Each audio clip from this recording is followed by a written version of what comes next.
What a time. What a time. What a time to be a Blue Jays fan. Welcome to the Sports Cage on this Thursday for Access Communications. Trusted for internet and home in and rural Saskatchewan. Sharky's going to be with me. We're going to talk about the Jays and their 3-1 series win over the Yankees. 5-2. Big win last night. Luke Mullinder is going to join us. We're going to talk about the Riders, about the game tomorrow, what's going to happen. It's obsidian green. That's why I'm wearing my obsidian green today.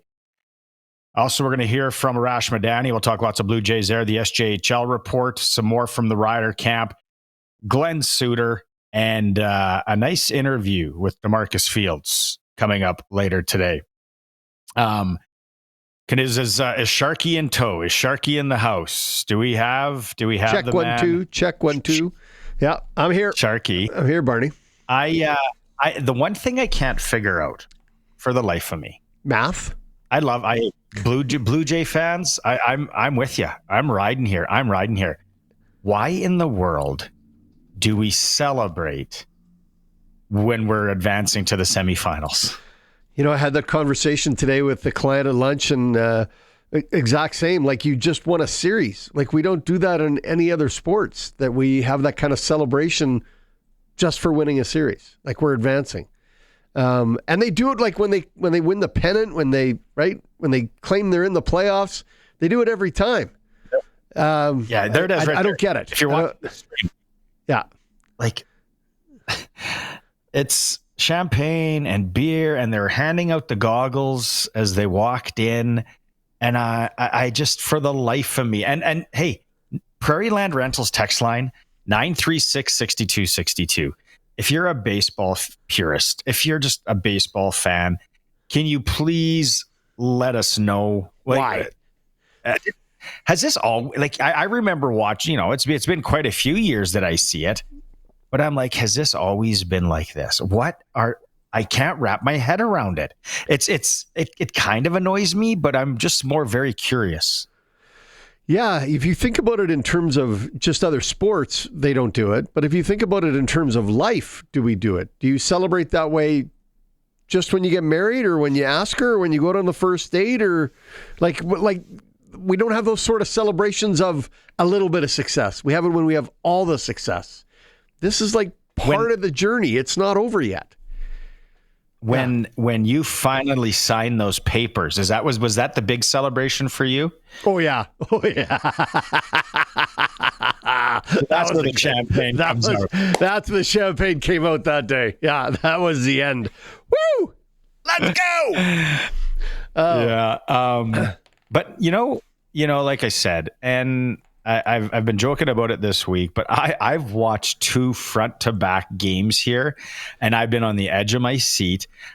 Mind you, when you sprinkle on anything, you're a little more invested, and we'll get to that for Sports Select. You're a little more into the game, let's be honest. But they give up that lead where, and Arash Madani's kind of eating some crow, I think, on that, because he had it called in that game. We'll have to talk to him in hour 2.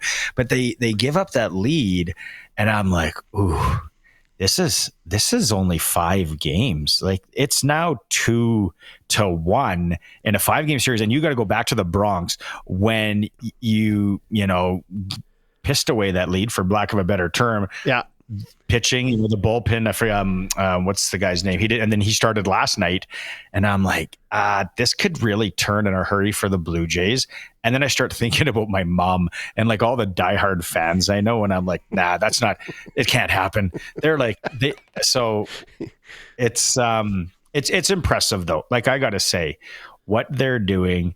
And the one thing, it was yesterday on the broadcaster on ESPN earlier, they were like, yeah, it's, I don't know about these small market teams that could be in the World Series. And I'm like, have you looked up how big Toronto is, bozo?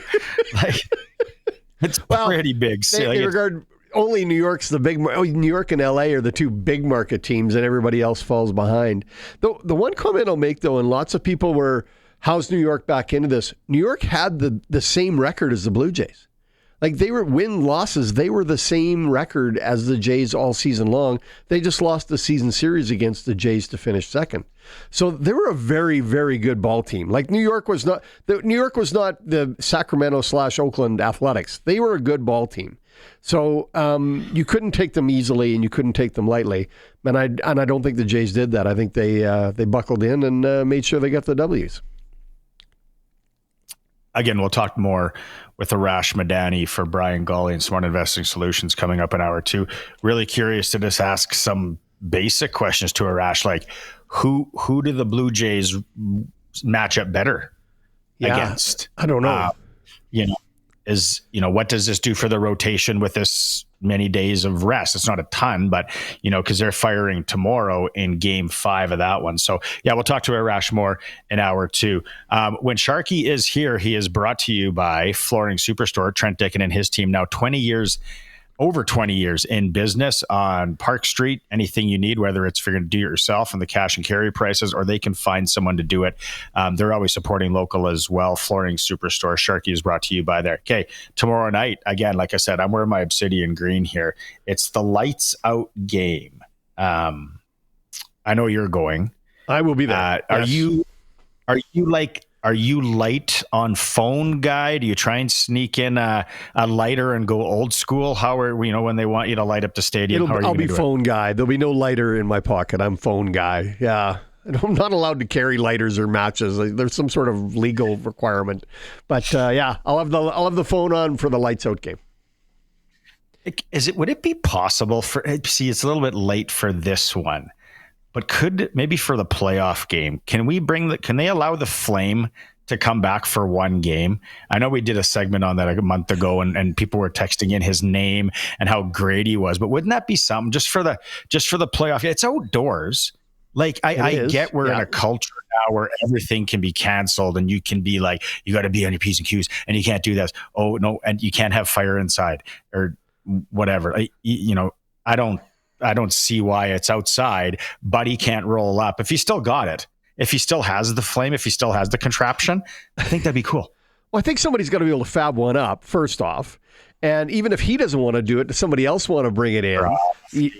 Crafty. I don't know if Danny would do that or not. We could ask Danny. I'm surely he could rig one up. There is all that, everybody's scared of everything that might be slightly dangerous, but he doesn't have to be in the middle of the stands or right beside anything else flammable. He could be above the pill zone, standing up on a stage up there, and the flame goes off, right? We could have that. He could ride around with Gainer. Yeah. See, I bet you that would be frowned upon. Yeah, I think just in case he falls. That cart is made out of like flammable stuff all the way around the top. Yeah. Or all of a sudden we got a major issue, a combustible car. We didn't think of that. That flame was a little too close to basically gasoline. I have a good story for you today, though. Speaking of my lunch appointment and what I was doing. So while having lunch today, I ran into a couple of people that interesting to talk to, were nice to meet. Tom Ghilardi and Elliot Friedman were in town having lunch today. So I get to sit down for a couple minutes with both of those two. And as you know, Ghilardi owns the Dallas Stars.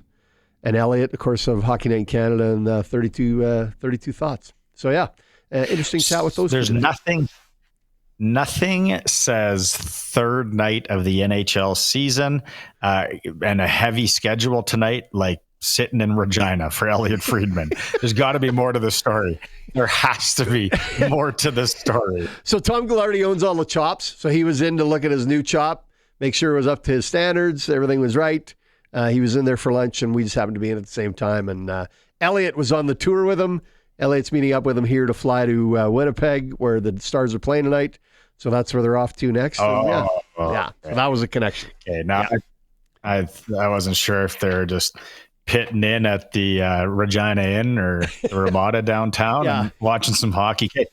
Tomorrow night it is the Riders. Oh, there's some text messages coming in about the celebration, the baseball celebrations. We'll have to keep tabs on those in a bit. But tomorrow night, Riders chance to clinch first in the West. Now, Trevor Harris talked to media today, and basically they asked him, does it mean more with a chance to clinch?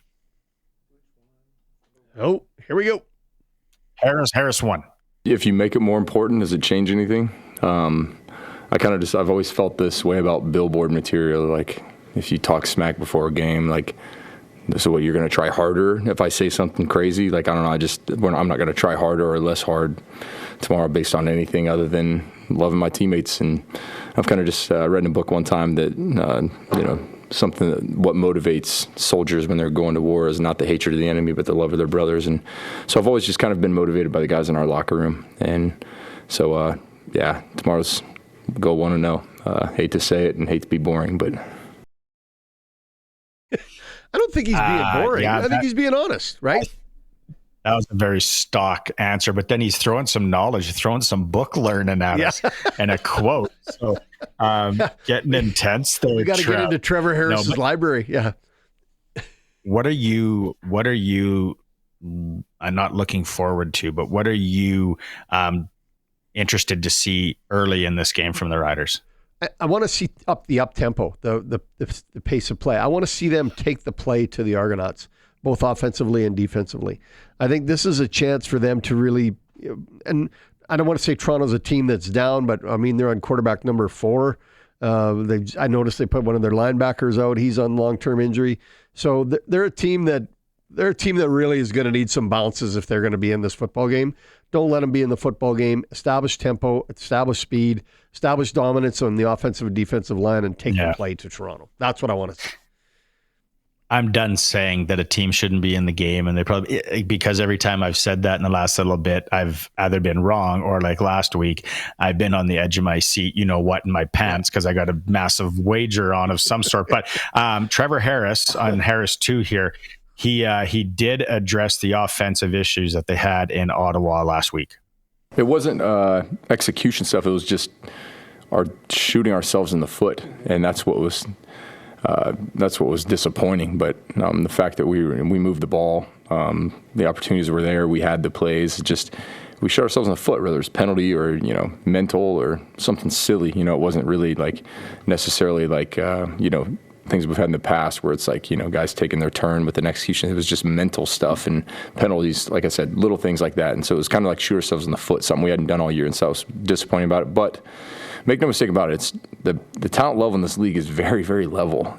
So going out and winning every week, there's no gimme games. And the prideful bunch coming in here tomorrow, defending Grey Cup champs, battling for jobs. These guys are going to come here and fight. And so, but so are we. And so it's going to be a fun one tomorrow. We're going to go out there and do everything we can to go 1-0.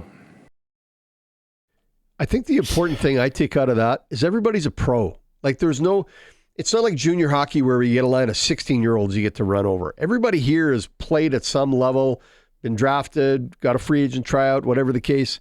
This is a paycheck to them. So don't think that anybody is on the other sideline going, geez, I hope we get through this without being hurt and get Mum's lasagna when the game's over. No.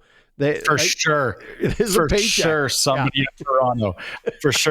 in Toronto is thinking like that. Like, I do not want to be on crutches in Costa Rica in 3 weeks. Yeah. I just want to get through this. I've talked to NHL guys, and like the Monday Nooner, we've had a couple of interviews where guys are like, yeah, when we were out of it, it was like, don't get hurt. Tickets are booked to, Spain or somewhere warm. It's like, just whoa, what are you doing? We're both out of the playoffs here. Don't hit me. But the Riders, there's a lot to play for. Now, as far as guys in and out, Mario Alford is in, Brett Lawther is in, Nafis Lyon. That's a quick turnaround. Hey, bud, you're playing Friday. He's in. Picton's in. Robustelli's in. Milligan's out. Sean Bain Jr. is out. Straker's out. Fair's out. And Myers is out. Why is Myers out? What do you go to? The one game? That is a good question. I think he was kind of in and out of practice this week. So I think this is one, Sharky, let's be honest. Okay. This might be one where do they look at it and go, we got an abundance of wealth at the receiver position. He is like 80%. Let's just keep him on the shelf. And Robustelli fills in really, really well there. Like that's not even you can say it's different, but it's not a drop. Robustelli's done a great job playing in the wideout. So, yeah. And a lot of people wanted to see Pickett back in the lineup. So there we go. And he's had a tough ankle too, and it's taken a long time to recover. So it's good to see him back in the lineup. Good to see the changes on defense, that they're getting some depth. Redwine's getting a chance. Obviously, he's going to start at halfback, which is huge. Lyon is already on the list, backing up Sales. So I like it that we've got a little bit of depth in our secondary, because we were running a little thin of bodies back there. Yeah. And we're looking at you. We'll get some more. We'll get, definitely. That's why I left town. No. What was his exact words? No. Thanks for the text messages. And Rose at 936-6262, Prairie Land Rentals, where it is almost snow thrower season, the official Husqvarna dealer. She sent in the picture of a Blue Jay defecating on a New York Yankees hat. So that is... and I don't even think that's doctored up, or maybe it is. I'm just not good with this. So now with AI, you can basically do anything. Yeah, you can. You can almost put us in the game tomorrow night, Sharky. Yeah. James Hamilton, is before we get to Luke Mullinder here, he messaged in on our celebration that baseball teams do, and a bit. He's like, Jay's celebration was unbelievable. Watching those wasted Budweiser beers pouring repeatedly out over everyone's heads, hundreds. Meanwhile, I'm paying $14 to $16 for some pill tomorrow in my Havana Platinum seating for my son and I, that I hold dear to my heart. Good for you, James. I don't get it. I don't get it. You're moving into the semifinals and you're celebrating like you just won the championship of the world. Yeah, it doesn't make sense. Yeah, I don't get it either. Yeah, come on, you haven't really done anything yet. You won 3 of 5. Yeah. Move on.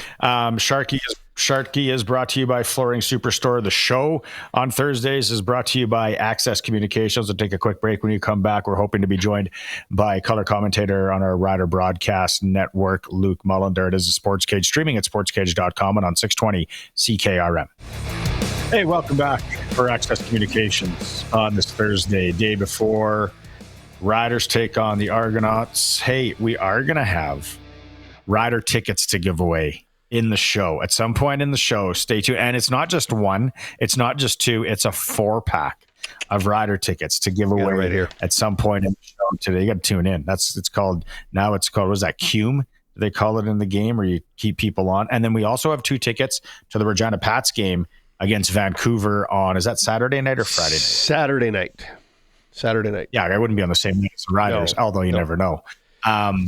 Just Saturday night. So we got tickets to give away galore. But let's go out on the Western Pizza guest hotline. Perfect night for Western Pizza, whether it's rib salad, the Greek favorites you love, or pizza. We're joined by Luke Mullinder, who is also on the road. My man, Luke. Oh, what do you got? What do you got from Sharky? The first question, don't one of you owe the other lunch at Western Pizza? And how come I missed out on this? Did it happen already? That's me. No, that's me. It hasn't happened yet. I got to follow up on that, but we're going to make it happen. It might be after the season, just because everybody's busy. But I'm excited about it. First of all, I love Western Pizza, and why not break some bread? Yeah. Okay. Good. I just want to make sure that I hadn't missed it, that it had taken place. Somehow on the outs. No. Good. Okay. Yeah. And he's asked me too. So to Luke's defense, it's just been busy schedules. Luke, tomorrow, it's Obsidian night, the lights out game. Toronto's rolling into town. Why do we need to be worried of Toronto? Well, I'm not sure you need to be worried about Toronto. I think that there are a number of things, though, that the Riders need to fix here in order to get themselves ready for the playoffs. I think that's what it is, right? Toronto's got a lot of changes that are happening in and out of their roster. They're shutting down some of their big name guys like Arbuckle. They're shutting down Pickett as well. But again, you're in the part of the season, guys, where it's not about your opponent; it's about the things that you do, and execution's obviously a big part of it, and getting some consistency on offense, right? Putting drives together, scoring. I think there's plenty of things for the Riders right now to work on. So it's not necessarily about the team that's coming in. You want to win, obviously. You want to secure the home playoff game because your fans and all your stakeholders and partners have been really excited about the year. But again, it's one of those deals where it's a lot more important to focus internally at the moment. Luke, we talked about it earlier, Barney and I said I want to see them play with tempo, with pace, with speed. I want to see them. Yeah. I want to see them be aggressive on offensive and defense, on both sides of the ball. I want to see them take the game to Toronto, and I think that's important for them to do. Yeah, and that's what I mean, right? Like, there's a lot that the Riders can do. Starting with the run game, obviously getting that moving, starting to and getting back on track in the pass game, right? And just getting some consistency, moving the sticks consistently, right? Something we didn't see in Ottawa, and a lot of the people were obviously. I think a lot of people were like, "This is like the worst team in the CFL," and it's coming down to the wire. But again, it's not about who the Riders have been playing as of late. It's just about the internal things that they need to do to set themselves up for success here as the playoffs come about. I like it that it's, hey, kick into the fire game almost. Red Wine is kicked in and plays last week. Nafis Lyon, he's going in, Luke. What are you going to be watching for a guy like that? Not a lot of CFL experience. Yeah, what are you going to be watching? Yeah, communication. I think that you got CJ Revis, you got some vets out there, and when it comes down to Antoine Brooks Jr., obviously not a grizzled vet, but a guy who's been on the field plenty. That's how you set the other guys up for success. Guys like Red Wine, guys like Benny Sapp III, those guys have all the talent in the world. They just need to be able to play fast. And with the defense, and again, like Sharky said, right, you want to see some things on offense, but for defensively, you want to see us get after the quarterback again, and you want to start creating some more turnovers, right? Some things that you were used to earlier on in the season.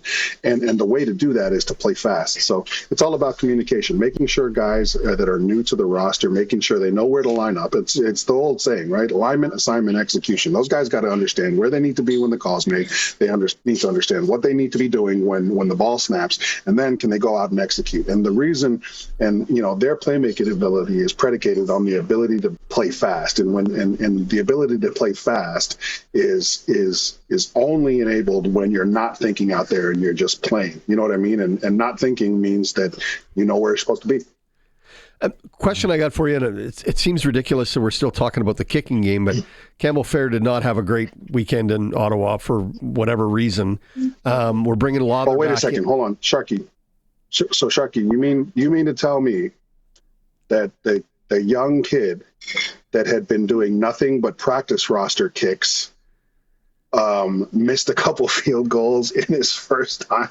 Like, man, I mean, the kid wasn't doing anything before. I'm not letting him off the hook. You have to take advantage of your window. That's right. I do think that people should be let's right size this a little bit. He was doing absolutely nothing all year in terms of being competitive and thrown into a pretty tough situation, knowing that, and again, it's not one of those deals where it's like, oh yeah, I'm just going to play and, then the other guy's going to come back in next week. Like, there's probably a lot of people telling me, hey, this is your opportunity to become a guy. So I'm not letting him off the hook, Sharky, but I also think that, we have to keep it in context when it comes to Campbell Fair, right? Which you were doing. Without a doubt. Yeah, he just didn't have a great weekend. But now we got Brent Lothar back in. Is Lothar, do we know more? Is he feeling better? Is he back to 100%, or is Brett still struggling? Name one guy on the 44-man roster right now that's 100%. Right, that's that's the point of the season you're in. And that's why we talk a lot about focusing on the things that you need to be doing internally. But more importantly, what are you doing off the field, right? Because you're going to be banged up, you're going to be bruised up, and everybody's going to be like, oh, well, wait a second, Brett Lothar's a kicker. There's still a physical toll that he takes on. I mean, he played hurt last year a lot. So again, I think that he's just got to get in there. And all of the things that he does when he's on the money, he just needs to harness that, right? Whether it's part of his process during a practice week or part of his process during game day, he just needs to get back on that horse. And I think it's one of those deals where, the more you're kicking, right? If you kick a few against Toronto, the more you're repping it out in real-time situations, the better off you're going to be. But I don't think the expectation should change, right? Just as the expectation was there for Campbell Fair to make 2 converts, the expectation for a veteran kicker like Brett Lowther is to make everything that you're asked to make. Of all the injuries that we're seeing right now, Tavon Campbell, the one worries me. Whatever's up with Marcus Sales. Now, Tommy Stevens. Of all the injuries, Luke, could you prioritize them, or whatever I'm trying to say? You know what I mean?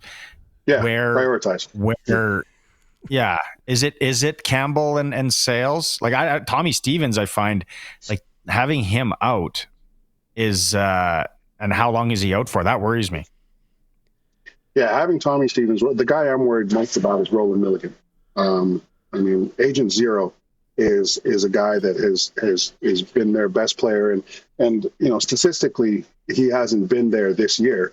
But I got to caution everybody. The reason why is nobody's throwing his way, right? They know that he's one of the most dangerous guys in the league. And if you go at him, the ball's probably going to get picked, right? So, but for him to be out for an extended period of time, if he is out for an extended period of time, that probably hurts the most. You need your field generals between the white lines, right? You need your captains, you need your guys. Marcus Sales is a big one too, but Roland Milligan probably when it comes to the whole team, that'll be the biggest loss, I think, because you can't replace experience, you can't replace leadership, and in Roland Milligan's case, you also can't replace on-field production. Teams just stay away from him. And now when he's not around, how are teams going to look at the attack plan? With Tommy Stevens, we saw AJ Ouellette taking some snaps. You saw Jake Mayer out there, and hey, like now that that's on film, one of the things the teams have to consider is, hey, wait a second, what if AJ lines up and then they start the pre-snap and all of a sudden Mayer's back there taking the snap, right? So I like the fact that they rolled him out there because it gives teams a need to actually think about preparing for something else. But the thing that you're obviously missing with Tommy Stevens is the efficiency. But I think that AJ Ouellette, it seemed like from the first snap he took in short yardage against Ottawa to the next snap he took, he seemed like he was making the necessary adjustments, right? I remember seeing him at one point making sure his body was over the first down marker and then bringing the ball, right, and not bringing the ball first. So I think that the biggest loss is definitely Rogue. When we talk about Toronto and they're coming in here this week, and again, we're expecting a completely different team than we've seen all year long with the Argos. What do you expect Toronto to bring to the table? What do you think they're going to try and do this week to try and slow down the Riders? Well, obviously they're going to try to take AJ Ouellette out the game. That's what all teams, I think, understand about the Saskatchewan Roughriders now, is that the offense and the way that our offense is successful is based off of their ability to run the football and then create plays and create the scheme after that, knowing that AJ Ouellette is always going to be the primary threat for the defense. So I would anticipate them loading up the box. And I would anticipate them right now. Those guys are playing. They're playing with nothing to lose, right, guys? So we got to watch for it all, Nick, on Friday. We got to watch for the trick plays. We've got to watch for the blitzes we haven't seen before. And I think that's all really good for the Riders too, right? Is to be challenged by things that they might not have seen on film. If it does come to that, because again, when you're in the playoffs, you're going to see some little tweaks here and there. But for the most part, I think the Riders are going to. Cameron Dukes is going to want to. I mean, Cameron Dukes right now, he's got a massive opportunity to go and get himself a job somewhere else, right? Like, hey, let's go, let's get air out the ball. I would expect them to try to run up the score if they can. They got a fresh secondary, and again, I think that if I'm the Toronto Argonauts. As much as you and I guys talk about the need to communicate on the back end and the new guys back there and how to make them successful, if I'm Toronto, I test that. Hey, are they going to be communicating? Do these guys know where they need to be, right? How can we divert their attention? Can we get them looking low and then hit them behind when they're supposed to be, right? Like those things. I would anticipate the Argos being pretty aggressive. They got nothing to lose. Okay, good. I like it. I want to leave you with this one. Jays win yesterday, going to the semifinals. What is your take on how they celebrate when they make the semifinals in baseball? Champagne, beer. Go Jays, go. Go Jays, go. That's my take. I will not have the hate towards the Toronto Blue Jays. Listen, true Blue Jays fans like myself have been waiting for these moments since 1993. So if those guys want to go pop champagne and swear on national TV, on live TV, all for it. I'm all for it, baby, because we're going at the we just took out the Yankees. We just took out the Yankees. Come on, man. They got like 150 world championships. We took them out. They're out now because of us. And I'm glad that we enjoyed the celebration. I mean, why not, right? It's not like the turnaround's going to be tomorrow, right? Party it up. It's just a baseball thing. It's weird because I agree with it, and I wouldn't be saying that if I wasn't a Toronto Blue Jays fan. Right? Like if I was an Oakland A's fan and they were celebrating, I'm like, what a bunch of losers, celebrating when it's not even the World Series. But this is the Jays we're talking about, and I'm all about it, man. I loved seeing it. I love the fact that we murdered the Yankees. It was great. It's awesome. Stupid Yankees. There we go. All right, bud. Travel straight to the series, boys. Straight to the chip. Yeah, guys. Like you guys don't. This is going to be a historic year for for Ontario. It is, right? Yeah. The Jays are going to win the World Series. The Leafs are going to win the championship, and we're all going to be good. Oh, Luke! Somebody check where Luke is. There's a gas leak. Somebody right now. Medical alert bracelet on Luke. Let's man, listen. I understand all the. You guys are all excited about McDavid.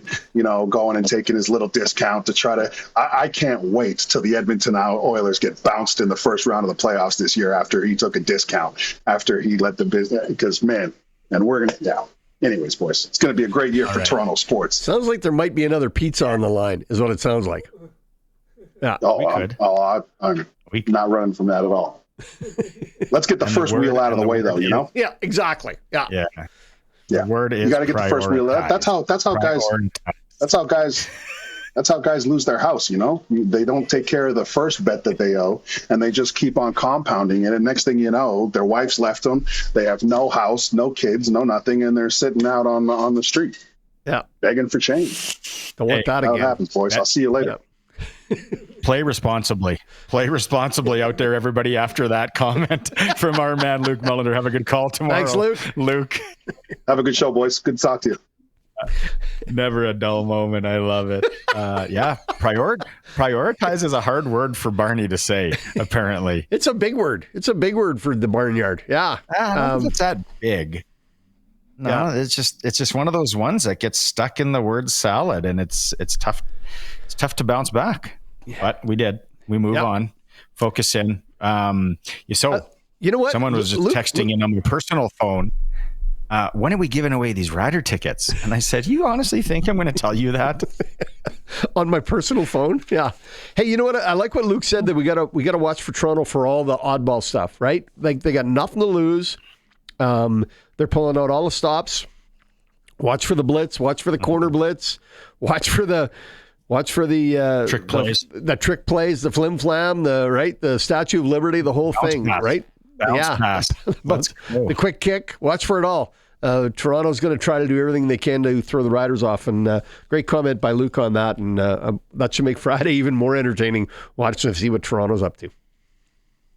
All right. Tomorrow is a Rough Rider game day. That means all participating KFCs in Saskatchewan. You can get the Big Crunch combo for just $4.95, or Big Crunch for $4.95. Big Crunch combo for $7.95. All participating KFCs on a Rider game day only. Game day Big Crunch. Get it in yet tomorrow. Still more to come. We got Pats tickets to give away as well. We're going to talk to the Pats about their weekend, and we're going to hear some more from head coach of the Saskatchewan Roughriders. It is the Sports Cage. We are streaming through our YouTube channel at sportscage.com. It's for Access Communications on this Thursday, and we're always on 620 CKRM.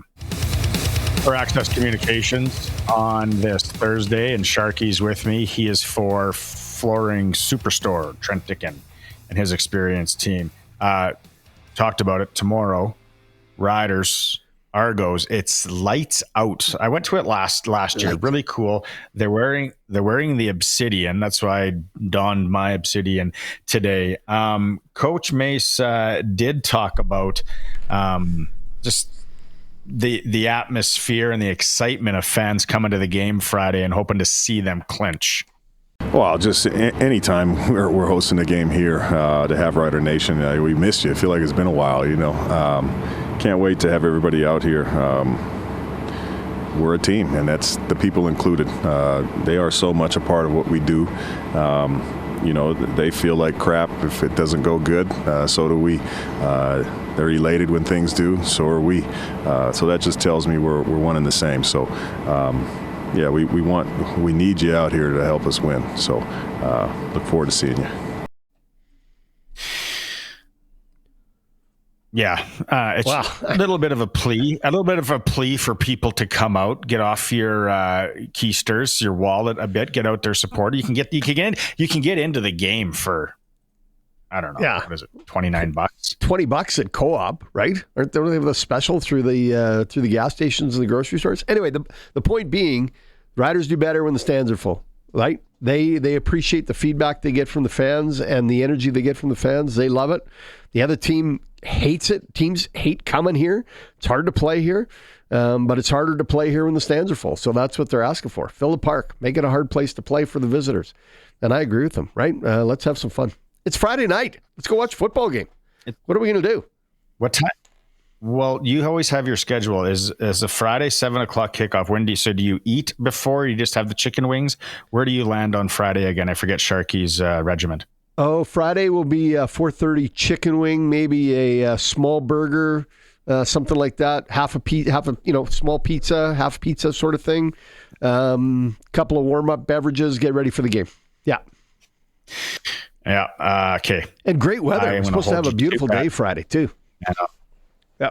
So we got a text message in on the Prairie Land Rentals text line. It's big game, 4 p.m. in Melville right away here. First place on the line, Conference 4, 9-a-side football.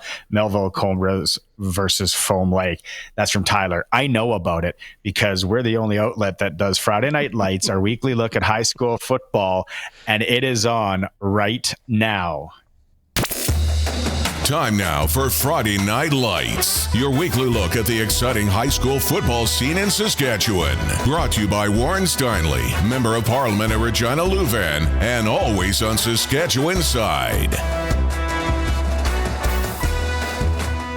There it is. You hear the music. It's time for our weekly look at high school football. Friday Night Lights brought to you by Warren Steinley, MP for Regina Louvain, always on Saskatchewan side. The weather's changed a little bit cooler at nights. If it's just football weather, isn't it? If you've ever played, you parents out there watching, this weather means fall football.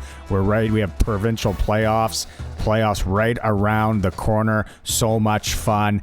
We love doing it here on the Sports Cage. A look at our high school athletics. Let's start with a little six-a-side, and we're going to check out the undefeated Hanley squad. Now, Hanley, they shouldn't have much problems coming up here in moments as they host Central Butte. Also in that one, Gull Lake, who's sitting with a 2-2 record. They are up against, again, today, Outlook LCBI, who's 2-2. So something's got to give there. Gull Lake 2-2. LCBI 2-2. We'll find out. We'll update it more next week. That is a little six-a-side. Conference number 3.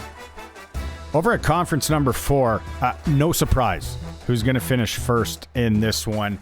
Lemberg, the Wagoneers out there, only 44 points against. They're 5-0, sitting good. Nothing has been updated from that Tuesday game as we record, but Lemberg ran away with things in that. Shout out Carrot River, sitting at 4-1. Again, it wasn't updated as we recorded here today, but Lemberg is looking like they are moving into provincials with an undefeated mark.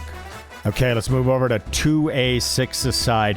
I like these matchups today going on. 4 o'clock. Ituna is home to Lanigan. Now, Lanigan's 1-2. Ituna's 0-3. Ituna wins. They get their first win of the year, and they are tied with identical records with Lanigan going into next week and the final games. Now the other one tonight, under the bulbs in Wynyard. Get out there, show your support. Wynyard is undefeated, 4-0. Priestville is in town. They're sitting with a 2-2 record. Priestville looking to give Wynyard their first loss of the season. When these two teams played back on September 19th, it was Wynyard 46-17. So we'll see what happens tonight. Again, under the lights in Wynyard. Love that community. It should be a good one there tonight. Let's shed some light on conference number 4, because it's going down tonight in Waka. Right on. Great water tower. One of the best water towers in the province. Waka and Heg. Why is this one important? Waka's undefeated, 4-0. Heg sitting at 3-1.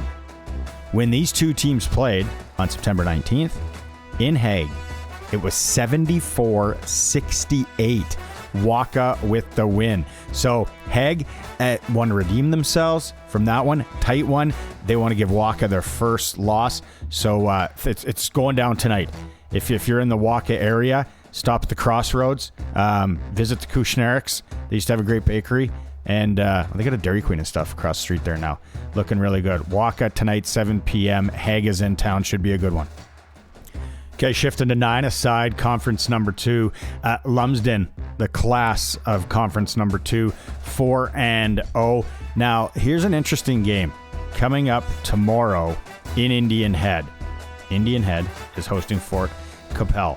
Little rivalry game there. Fort Capel's winless on the year. Indian Head's got 1 win. Fort Capel looking to hand Indian Head their third loss of the season. Fort Capel looking to get their first win of the season. The other game in that conference going in Shaunavon, the Shadows, they're 2-1. Shaunavon is home to Moose Jaw Vanier. Moose Jaw Vanier's 1-2, so those teams could end up with the same record at the end of things today, Shaunavon and Moose Jaw Vanier. Let's go over to Conference 1 on the 9 side, and the Melfort Comets are 4-0. I think a lot of people probably think they're on a collision course to maybe meet Lumsden in the provincial final. 9 side, hey, it's football. Anything can happen. Melfort's off until next week. Coming up in that this Friday, we got Nipawin hosting Larange. But I had a chance to catch up with the leader of the Melfort squad. Dave Rogers, head coach of the Melfort Comets, joining us undefeated going into your last game of the season, which is next weekend. Dave, was that the expectation going into the year for the Melfort Comets? Well, we were definitely hoping that it was going to be the situation we were in. We play in a pretty competitive league. The Tisdale Tornadoes are a good football team. We had a really good game against them in week 3, which we were fortunate to come out on top of. And, it's just one of those things where every year you kind of hope to be in this situation where we are at this time of the season, and we're just lucky to be there. Next, like you said, you play Tisdale again. That's got to be a rivalry right down the road. You said you played him in, earlier in the season. That's got to be a fun rivalry. Yeah, it's a great rivalry. They're only 40 kilometers away from Melfort. We played them last year. They were in our conference. They came all the way up the other side of the provincial bracket. We played them again in the final last year. So it's definitely a big rivalry for us and for our communities, and it'll be a great football game to get us ready to go into provincial playoffs. All right. What makes the Melfort Comets tick this year? Let's give some shout-outs. Who are the leaders on this team? I think the leaders on this team are offensive and defensive linemen. Cole Rogers is a leader on our team. Grady Corbett is a leader on our team. On defense, it's Jarvis Sakash. He's been a really good on the defensive. He's a linebacker with us. Jackson Blevins has really emerged as kind of a good coverage player. And then Chase Whitney is also really good on the defense. It's one of those things where we have a lot of kids that contribute. It's not just 1 or 2 stars and some star power, but it's not uncommon for us in the course of a game to have anywhere from 5 or even 6 kids score touchdowns. This is the time of the year too. Like it's a little bit cooler at night. In the mornings, it's that football weather is in the air. And then you mentioned it. Provincials down the road. That's always something that you guys are looking for in Melfort. Yeah, you bet. We've been really lucky the last several years to be in the mix for provincials, and we're definitely what happens on next Friday will be a long ways to go, whether we're playing at home or we're playing on the road.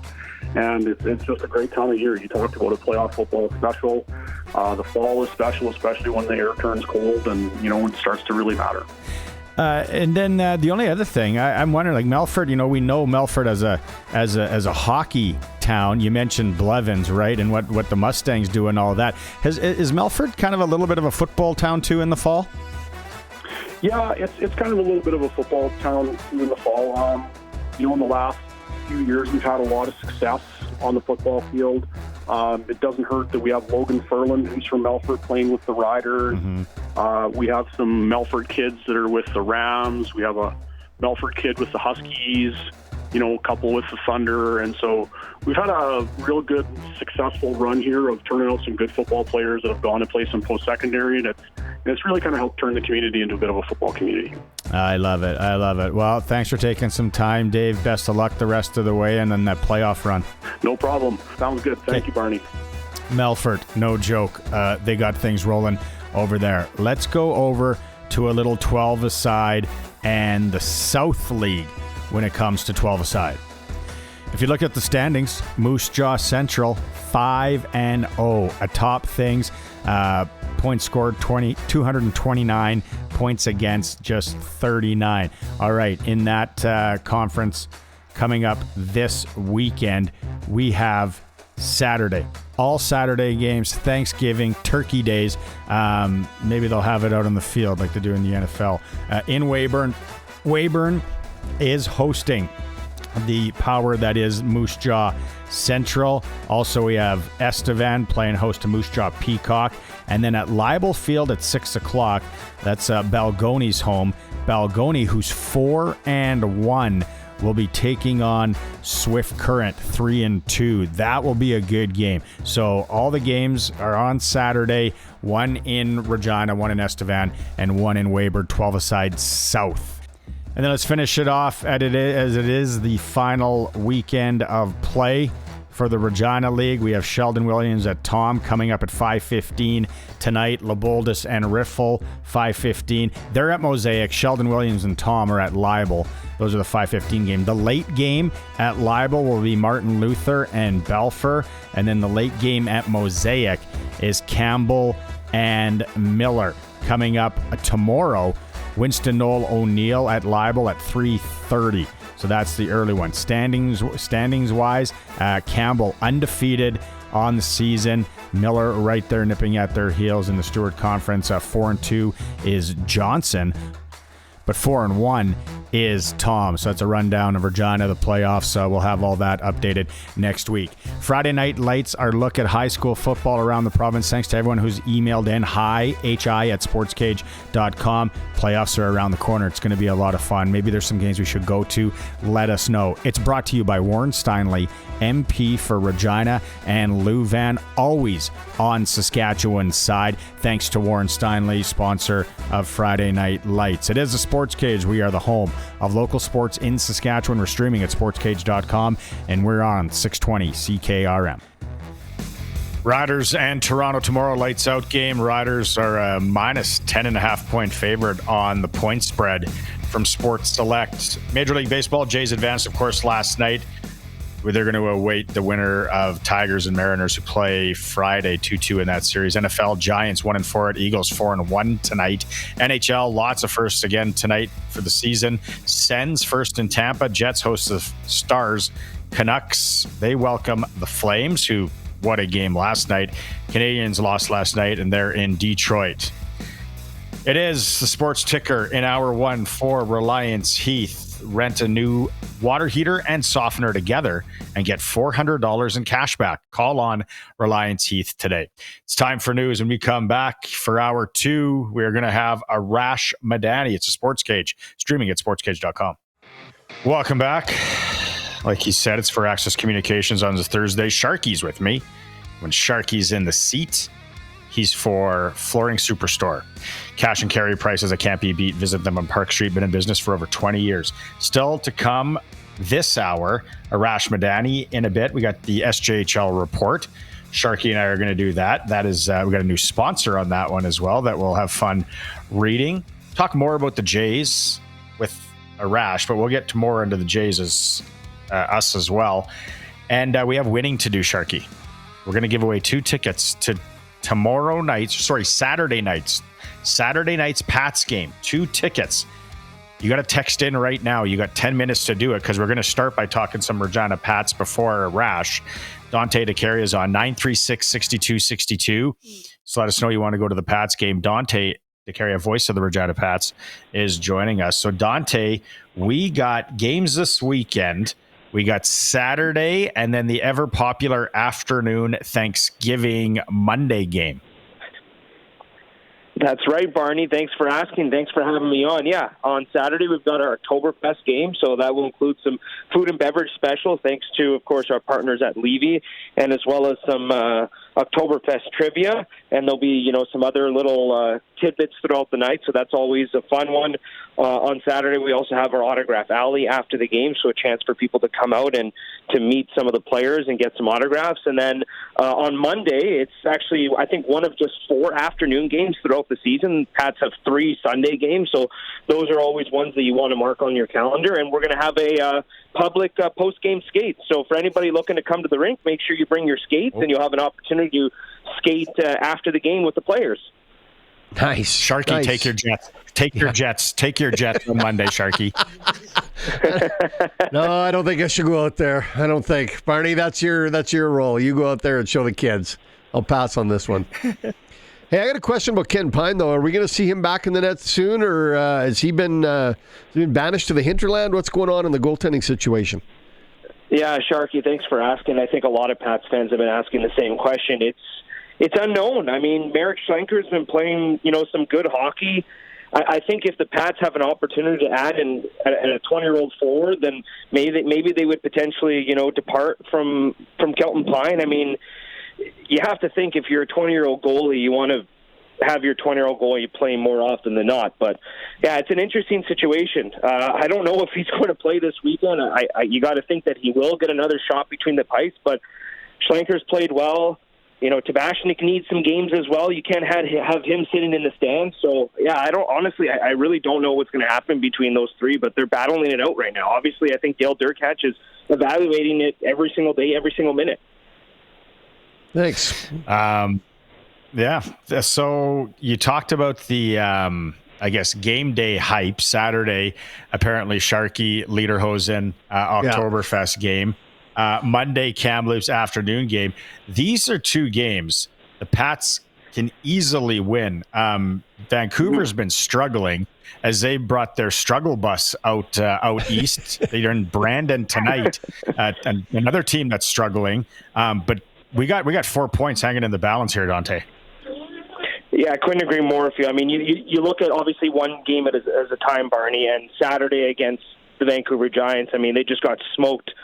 In their last game, 6-0, the Prince Albert Raiders. And, of course, Brandon's a struggling team. They haven't won a game this year. They have 1 point in the standings, and they're going to have to play them. And then you look ahead to Kamloops. I mean, that's a team that's coming out of a rebuild. I mean, they hosted the Memorial Cup 2 years ago, and, I think they're a better team now than they were last year. They've got some, decent players in their lineup. They brought in some key American players. In fact, their leading scorer is American. I think he leads the league in points or goals. And honestly, I was doing my prep on Vancouver today. I think they're actually a pretty good team. They have, Cameron Schmidt, 3rd-round pick of the Dallas Stars.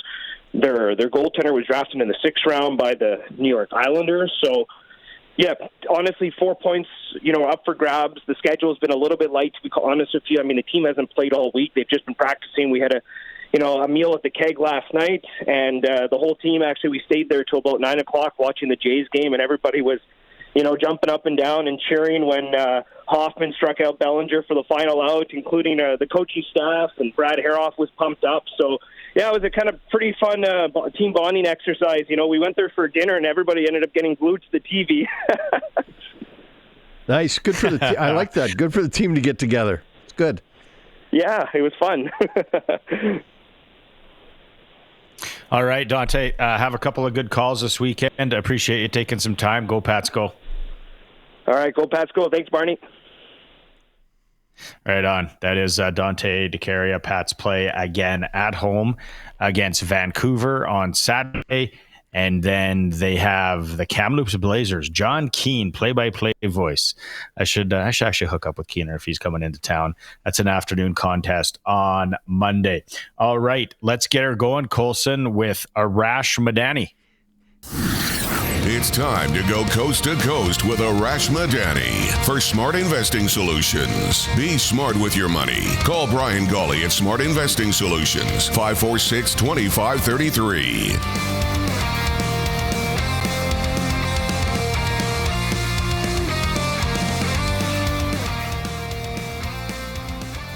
Is Arash there? Is Arash? Where is our man? Arash, talk me off the ledge here.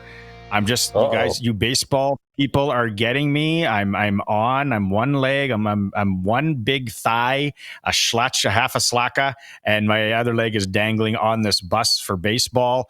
But stop celebrating if you just make the semifinals. Can we have like some sort of rule law? Even better, a law that you can't celebrate if you're just making the semifinals of something.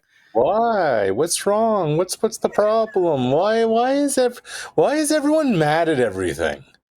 They just beat the Yankees in the Bronx. Let them go have some fun. They don't play again until Sunday.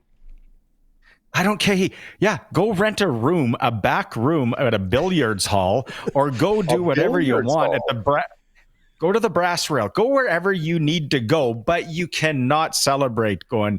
I don't know. Maybe it's just me. Maybe I'm the crazy one. I like it. I think after 162 games, you've earned the right to celebrate. Maybe not if you get through the wild card round, but I think it's just great content. It's great TV, and just you really get to see who some of the hooligans are.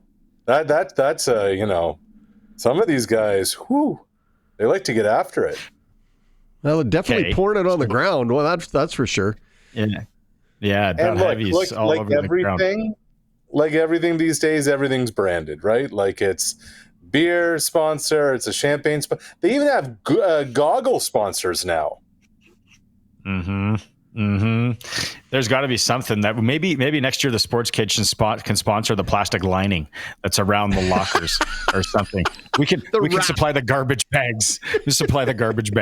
All right. Speaking of the SportsCage on location, I was chatting, was it yesterday, the day before, with the head coach of our beloved national flag football outfit. And Paul LaPolice informed me they're going to be in Southern California in December for a little tete-a-tete with a few teams. So, Sharky, Barney, Arash, schedule's clear. It's clear. Yeah. Ready. Packed. Ready. Bags at the door. Toothbrush and a passport, Sharky. That's all you're going to need. That's all I need. Pick the rest up there. Is hitchhiking still illegal? And what states is it illegal in? Because that might be the only way that Sharky and I are getting there. No, we can take the Chevy. We'll be good.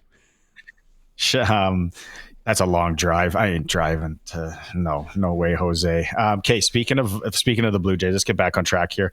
Vladimir Guerrero. Speaking of the celebration, he was feeling it in the celly last night. You know, I'm trying to figure out the right way to explain this. This dude had 9 hits in 4 games, which in itself is crazy. Batting almost 600 in the series. But of the 9 hits, 3 are home runs. 3 of your 9 hits are going yard. 1's a grand slam against a team that from the time you were a child, you were basically told to have dislike for, to have disdain for. And then you end up with the Blue Jays in the same division where you came out and said there is no way I would ever play for them or play there. And then you go there and knock them out. And afterwards, You think this meant something to Vlad Colson? Do you have the video queued up of Vlad in the locker room with Big Poppy last night? Do we have that? This was good. Yeah. 1 second. He says he's coming. Yankees lose or whatever it is. Dale, This is good. Yankee lose. Yankee lose. Let's go, baby. Let's go. Hey, let's do it again. The Yankees lose. The Yankees lose. Yankees lose. Let's go, baby. But you don't take it personally. Jeter and A-Rod. Jeter and A-Rod right there, right? Like, how gold is that? How real is that? How authentic is that? Good for Vlad, man. I mean, he's earned all of it. The Yankees are a good ball team, though. I mean, they didn't beat Oakland here. They beat a very good ball team in the New York Yankees. Toronto played extremely well. They deserve all the accolades in the world for that. And Sharky, honestly, if they didn't kick the ball around in Game 3 with 3 ridiculous errors, they smashed the Yankees. Yeah. This series wasn't close. Like, Addison Barger apparently forgot to catch. Like, Isaiah Kiner-Falefa couldn't handle a routine ground ball. Anthony Santander took a ridiculous angle. If not for that, they smashed Yankees pitching. They absolutely destroyed them at every turn. And I don't know about you guys. I thought that was a masterclass of bullpen for a bullpen game, the way they managed the relievers last night. 8 different guys getting the call and doing it. It was pretty wild. Nice graphic. Yes. Okay. Now, what do we say about a fellow that could be on this call, probably is on this call, that tweets out early in Game 3, the decision desk is calling this a wrap. Game 1 ALCS in Toronto, Sunday, October 12th in prime time. The floor is yours if you are in the room. Sure. So let's just go over what you just read. So the decision desk has declared the series over. It's a wrap. And Game 1 is going to be in Toronto on Sunday, October the 12th. I believe that I will just drop the microphone because I was correct. I stand behind all of that is accurate. Might have been early. How many people Man, people are mad out there, huh? Like, I jinxed the Blue Jays. I'm the worst human alive. How dare you? I'm like, whoa, man. Look. I had some thugs show up at my door and say, give us that Madani's number right now. We want his number, where he lives right now. I said, I can't do that, guys. I said, I got to stand up for my buddy here. He might have been having a few lucky loggers. You never know. Might be off his rocker. 529,000 views. 414 replies. Did you get to them all? No, but Sharky, that was it was humanity on display in some of those replies, I'll tell you. You okay. talked hang on, Barney. You talked about the Blue Jays bullpen and what they did. Yeah. And in the past, Schneider's been criticized for how he's handled his starters and his bullpen, and yet this time, because they won, we say it's a masterful job.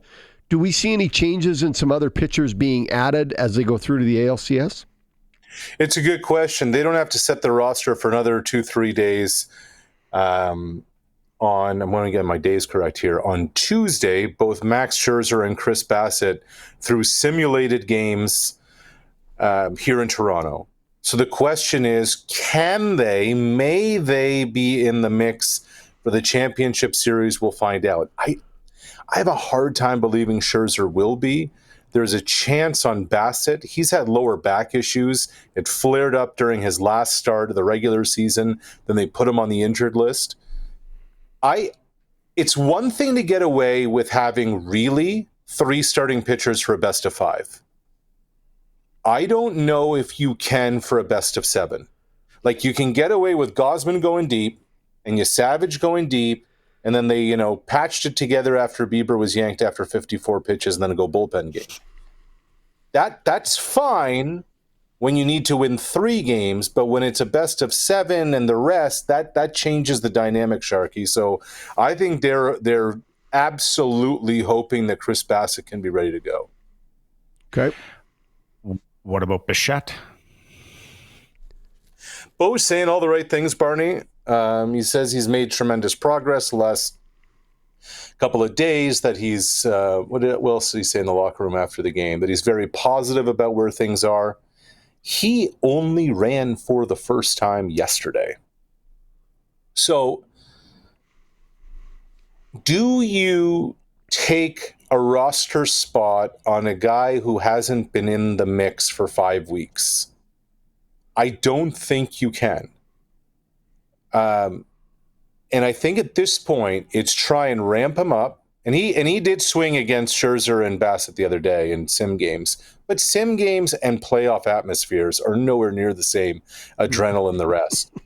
I think it's try to get him as healthy as he can, because if you get through the CS, whether it's the Tigers or the Mariners, try and have him ready for the World Series. That to me is the play. It's weird. We're talking about the Blue Jays in the World Series. Isn't it wild? Yeah, it's crazy. What's the celebration like after you win the semifinal?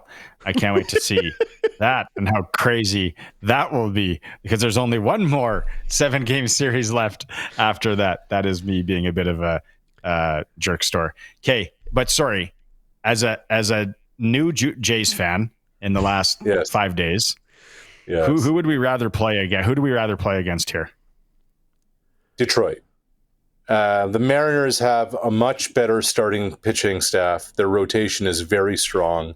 They got some pop in their lineup. You know, Cal Raleigh just casually hit, 61, 62 home runs. Josh Naylor's got, who's actually from Mississauga, he's got a pop in his bat. But it's more that Seattle's pitching is much better. Hey, here's what's interesting, guys. If it's Detroit, 2 hours down the road, London, Ontario, there are as many Tigers fans as there are Blue Jay fans. Yep. In Sarnia, in Windsor, that are border towns, it's as much Tigers as it is Jays. The Tigers and the Jays have never played against one another in the playoffs, ever. It would be a real, there would be a mass exodus out of this town on the way down the 401 towards Detroit, if that's going to be the series. But I think if you're the Jays, you would much rather face the Tigers than you would the Mariners. What's it like in Toronto right now? Like, how bonkers is it? Yeah. Yeah, it's rocking. It's because of the Argo game tomorrow night.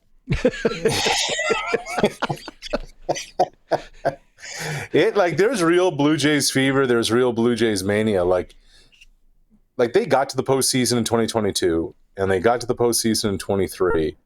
This is the closest it's felt like what the Raptors run was like in 19, that just kind of came out of nowhere.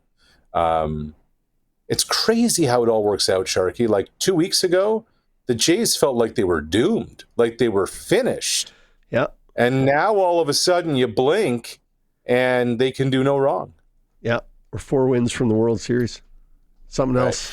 Let's go. Yeah, we're 4 wins away from another champagne bath thingamajig with ski goggles and beer, and we'll see what happens. All right, Arash.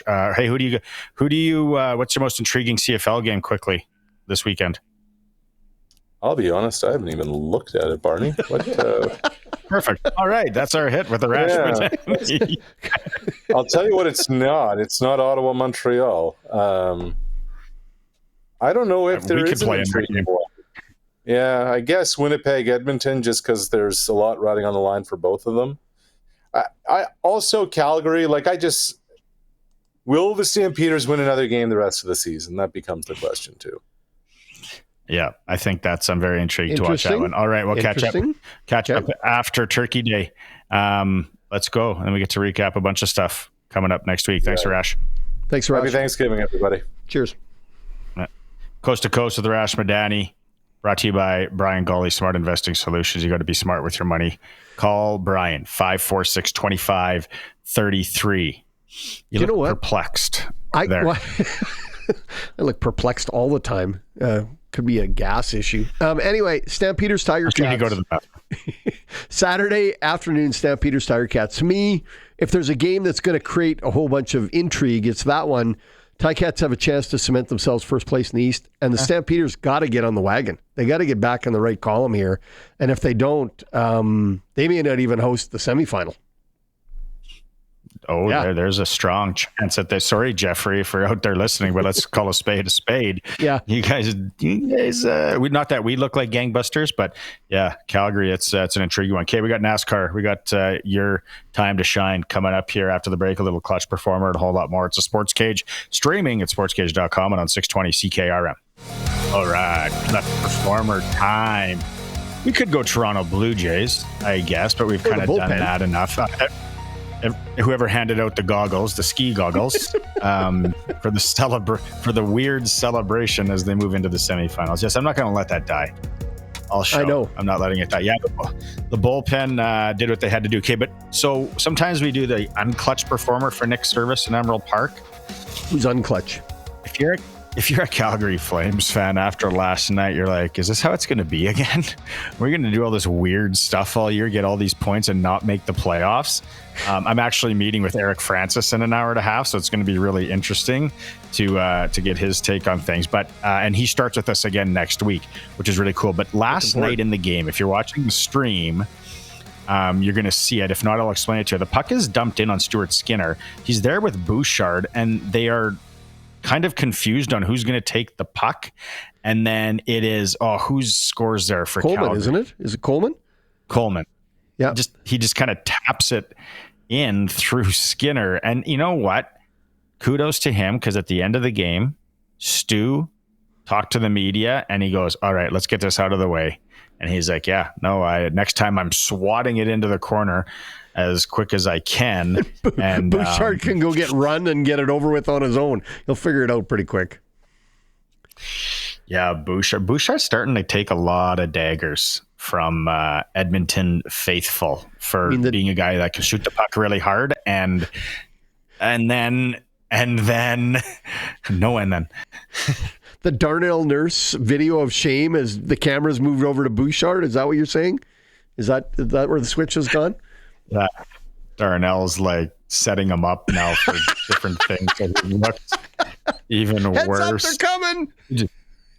The dead rabbits underneath his car. Look what he did. He ran over that. He did that on purpose. No, I saw that. Yeah, clutch performer, unclutch performer for Nick Service in Emerald Park. Your local Massey Ferguson Challenger, Rogator, Gleaner, and Fent dealer. Call 781-1077. All right, my friend, your time to shine.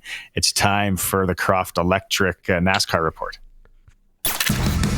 The Sports Cage NASCAR Report, where rubbin' is racing, is brought to you by Croft Electric. 27 years of trusted, reliable home, farm, and commercial service for all your electrical needs. Visit croftelectric.com and on all socials. So there are 4 playoff races left, which means we're down to the field of 8 that can advance. Last week, as I predicted, Shane Van Gisbergen won the Roval at Charlotte. SVG, this is his 5th win of the year. He's won 5 races, but all of them have come on the road tracks. None of them on the ovals. He doesn't race well going in a circle. He needs to be able to do right and left-hand turns. So I think he needs some kind of sports psychologist or something to get over this. The win gave SVG the prize money, but no playoff standings for him. The 4 that were below the cut line prior to the race did not get enough points to advance. So Austin Cindric, Ross Chastain, Bubba Wallace, and your guy Tyler Reddick all dropped out of the playoffs. So now we're down to 8 drivers chasing the championship race, and one of those 3 races goes this weekend in Vegas. Joey Logano sits 24 points back of the cut line, so he's likely to need a win if he wants to advance. If he doesn't get a win, it's going to be tough for Joey to get enough points to go to the top 4 and be in the final in Phoenix. Denny Hamlin leads the field of 8, but he's only 8 points above the cut line, followed by Ryan Blaney, Ryan Larson, and William Byron. Of note, of the 8 drivers left in the hunt, they all come from 3 racing teams. Hamlin, Christopher Bell, and Chase Briscoe of Toyota's Joe Gibbs Racing. William Byron, Kyle Larson, and Chase Elliott of Hendrick Motorsports and their Chevys. And the Ford Team Penske, which includes Ryan Blaney and last year's champion Joey Logano. Green flag drops in Vegas, 3:30 on Sunday. All right. We're going to stay on NASCAR here, but that is the NASCAR report. It's brought to you by Croft Electric. 27 years of reliable service in and around Regina. You're looking for permanent holiday lighting? They are your stop. Anything electrical, you can visit them at croftelectric.com, and they're on all the socials. Kate, let's keep it going with our sprinkle of the day. I'm going to throw this to you. It's for Sports Select. Getting in on the action is as easy as sportselect.com. You can make your picks online, generate a QR code, lock in your bet at your local lotto spot retailer. They just scan it, boop, prints out your ticket. You're good as gold. Must be 18 to play responsibly. So as I've talked about, Sports Select now has futures. Yes. So I don't know if you've gone there yet, Sharky, but sportselect.com. So I'm on it right now. Now it says NASCAR Cup Series, South Point 400, top Chevrolet driver. So if I was going to sprinkle top Chevrolet driver, it says the odds are 210 for Kyle Larson. Yep. William Byram is 380. Chase Elliott's 525, and then it goes down from there. Kind of valued pick do you like on any of those if I was going to take one? You know, the top three are all racing together for Hendricks Motorsports. Larson is probably the pick of the litter there, but Elliott has the most to lose. So Elliott needs more points than the other two to make sure that he stays in the playoff chase. Not the pun on his name. I'm taking. But yeah, Chase Elliott would be the one that's got the most to lose. So yeah, that'd be the future I'd take on that. All right, sprinkle of the day. You can go to sportselect.com, see what it's all about under the futures, print your QR code, or take your phone with your QR code to the Lotto Spot retailer, scan, boom, it's all done. It is Sports Select. They've been around. They got the heritage. You get cash in hand. Sprinkle of the day. Okay, still more to come on the show. We're going to wrap up Pat tickets before we come back after this break. That is it for a chance to win Pat tickets. 2 tickets to Saturday's game against Vancouver, 936-6262, Prairieland Rentals text line. You just got to let Colson know that you want to go to the Pats game. So we'll close that when we come back, and then we might start the other winning we have for today. It is a Sports Cage on Thursdays. It's brought to you by Access Communications. Sharky is in town, and he's brought to you by Flooring Superstore, streaming at sportscage.com and on the mighty 620 CKRM. All right, let's keep it local. Thanks for the messages to people that messaged in saying they really appreciate us covering high school football. We see those messages and we appreciate you. If you got anything to say, 936-6262 on the Prairieland Rentals text line. Prairieland Rentals, we're getting close to winter season. If you're looking for a skid steer, a heater, any kind of power tools, and, of course, they sell Husqvarna snow throwers. They sold out last year. 600 Albert Street. You get to deal with the owner. Prairieland Rentals, text line 936-6262. All right. Sharky, ready to talk some hockey? Love it. Let's go. Okay, it's the SJHL report. We were going to have Benny Walchuk, but he's not in. SJHL report now brought to you by Chad Reach, Senior Wealth Advisor, GP Financial Services, and Aviso Wealth, locally owned, of the team of financial specialists. Hey, your employer plans might not be right for you. If you want a second opinion, you can call Chad Reach. You visit gpfinancial.ca. Okay, before we get going with the SJ report, you and I have a wager here. Let's you and I throw some Western pizza. Let's throw some Western pizza on the line here. I'm good with that. So a pizza pie and a few pints one night for Colson. You're going to need to write this down. Get out the big book. Who finishes first after the regular season? The most points in the SJHL this year after the regular season. You want to go first? No, you go first. I'm taking the Bombers. It's my game. I'm taking Flin Flon. Flin Flon Bombers. Yeah, I'm taking the Bombers. You know, they've always had a good team. They always find guys to come play there. They're off to a decent start. They were undefeated for a while, but they're now 6-2. I like the Bombers to stay on top. Okay. I am going to take, after the regular season, I'm going to go Cody Mapes and the Weyburn Red Wings. Okay. That was my backup choice if I had gotten second. Yep. So there it is. There it is. You know what? It's really early, and lots of teams are still in the mix. Like there's nobody that's completely out of it yet. But Humboldt, Weyburn, and Flin Flon are off to great starts. But Nipawin's right there too, 5-1. The Hawks, they were so young last year, and nice to see them get off to a great start and show what they can do in that UPL division. Yes. Okay. Coming up in the league, let's go through some of this tomorrow. No games today. Nipawin's in Warman. Melfort's in Weyburn. Now, that's an interesting matchup. I'm almost going to take Melfort to finish first. Melville and Yorkton, there's the rivalry that we love. That's in Yorkton Friday at 7 p.m. And then they do the return thing on Saturday in Melville. So those would be my games of the week. I like Melfort going into Estevan and Humboldt and that swing too, but I'm going to go Yorkton, Melville. We'll see where chips land. Benny Walchuk will be back next week for more with the SJHL report. It is brought to you by Chad Reach, Senior Wealth Advisor at GP Financial and Aviso Wealth. If you've had a job change, a life change, they will work with you to find out to find a plan that will work for you and your family. They're also helping farmers, whether you're thinking of retiring or just getting into the game. Chad Reach, Senior Wealth Advisor, GP Financial, Aviso Wealth. SJHL report. Okay, let's get talking a little more Riders. And back, it is the Sports Cage. We are on the home of local sports in Saskatchewan, 620 CKRM. Welcome back. Sharky is in the house for Flooring Superstore. Like the big voice said, it's for Access Communications, or he says at the start of the hour anyway. The big voice guy.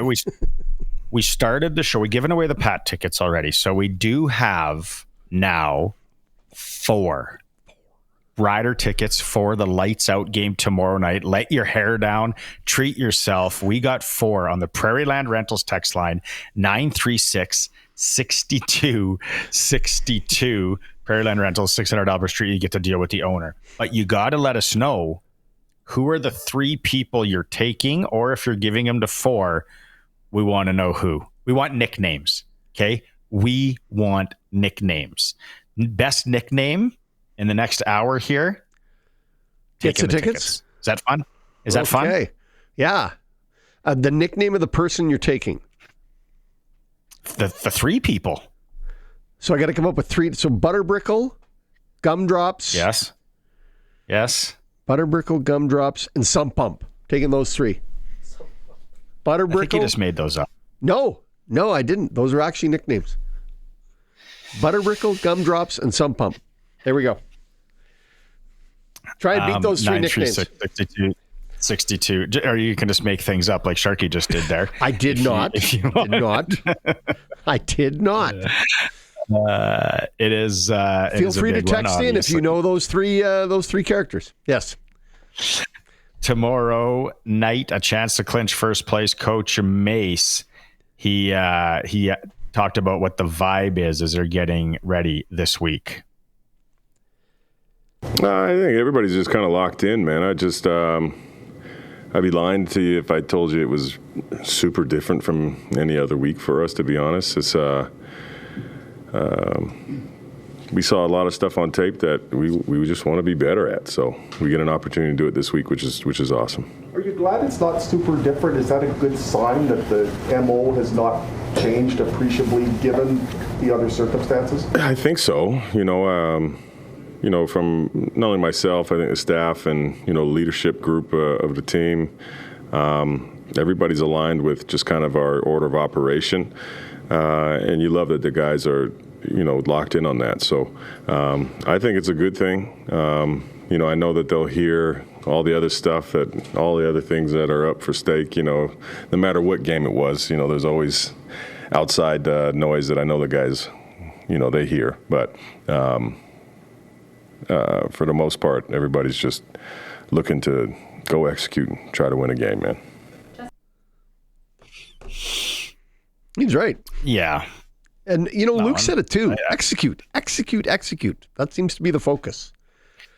Luke was big on communication because we have new faces in the lineup like Nafis Lyon, who has literally been in town for a few days, and he is playing tackle football Friday night at Mosaic Stadium. I bet you if you would have went to him 14 days ago and said, Mosaic Stadium, Regina, Saskatchewan, He'd have been like, "That's your next game." Are those nicknames? Are those nicknames of people? Like, what are you talking about, crazy person? And no, he's in the mixer tomorrow night, which is really cool. Red Wine is back in. If you missed it, in is Alfred, Lyon, Picton, Robustelli, and Brett Lawther. Now, Coach Mace also, he talked about making a decision on the kicker this week. Yeah, we gave Campbell a shot last week, and it unfortunately for him didn't go as planned. We still had Brett, and we brought in Husey, and we let them all swing this week. And ultimately, we went with the guy that we feel gives us the best chance and allows us also to put together a roster that we feel puts us in best position to win. I know the optics of it, but Brett, if we can put him in good situations, and also, maybe me not throwing him out there on 55s and 57s and stuff like that. He's excellent in his kickoffs, amongst the top in the league, which helps our team as well. There's a lot of things that went into the decision, but this is how we're rolling this week. And each week we'll let him swing, and we'll see how we pan through the rest of the season. I like that coach kind of calls himself out there. Yeah, he does. Didn't put him in the best spots, but again, not many positions are as highlighted or as highly visible when you make a mistake as the kicker, right? Or when things don't go your way as the kicker. So it's a very bright spotlight on you when you hit that ball. Whereas an offensive lineman or defensive lineman, maybe not the same spotlight every time there's a snap. Lawther's been a great kicker for us for a long time. Obviously, he's had some struggles this year, going through the birth of a child and all that comes with that and all the stuff that can happen in your life. So maybe he's just got to shake some cobwebs out and go through what made him successful in the past, right? Understanding that, just follow the process, and here we go. Did you listen to I know you listen to the show every day. So when we had the professor on Tuesday with Chris Milo, and we should actually dig into this to find out if this is still the case. But he told the very interesting story about how, NFL balls are going further. He said they're basically like soccer balls now, because they get to work them in more. And how it was back in the day was Wilson would put the good leather on the NFL balls, then the second grade leather would go to the NCAA, and then U Sport and the CFL would get the third grade leather, like that old math teacher I had, his face, which is really, really, really interesting if that's still the case. I don't know that if you laid the three out that anybody be able to tell you what the difference was between the three leathers.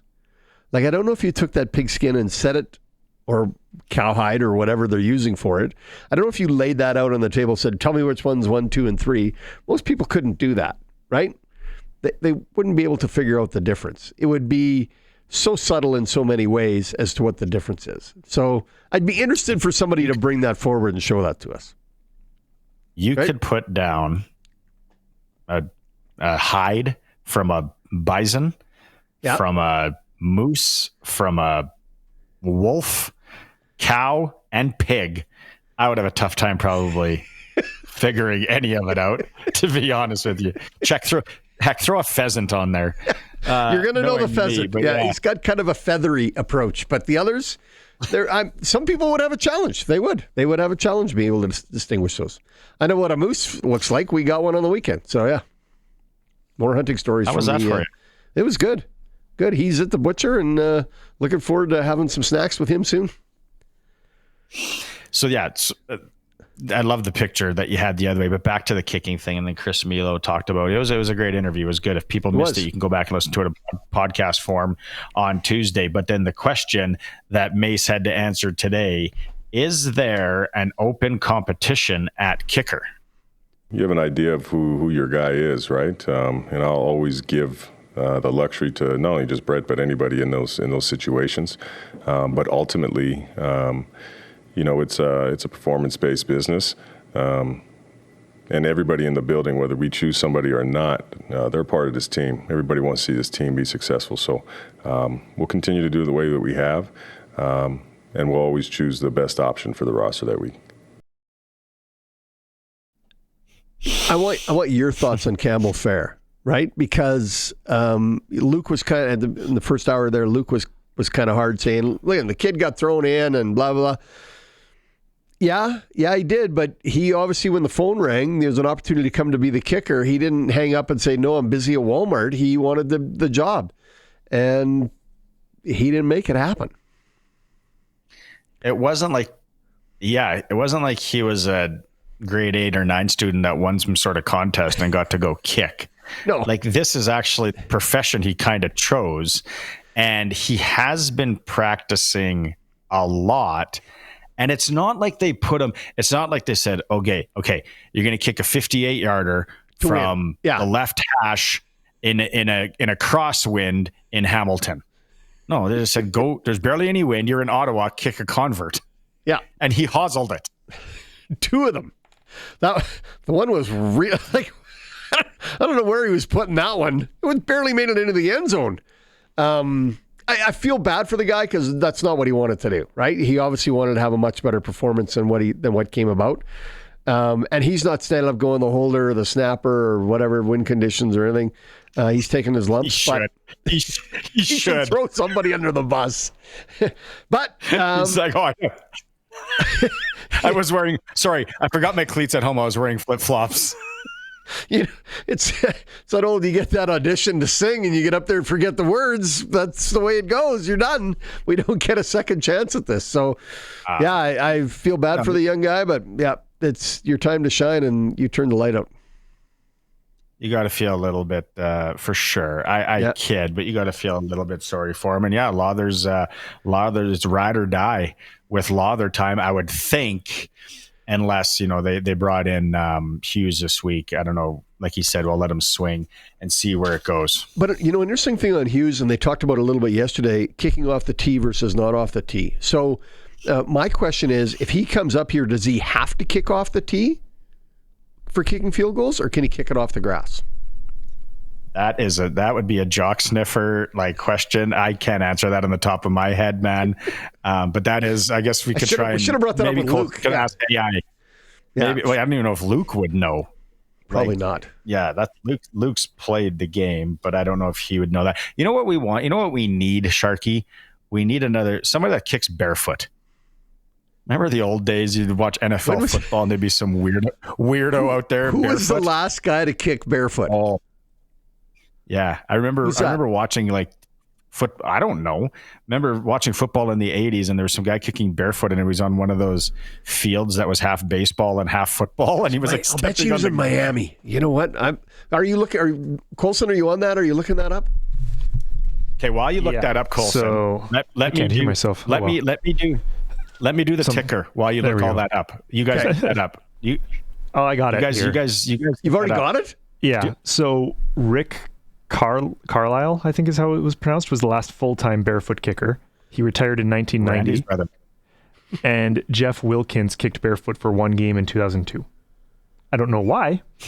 And that was in the NFL or the CFL? Those were both in the NFL, by the looks of it. Okay. Yeah. Weirdo barefoot guy. We need to bring that back. Let's go into ticker, Colson.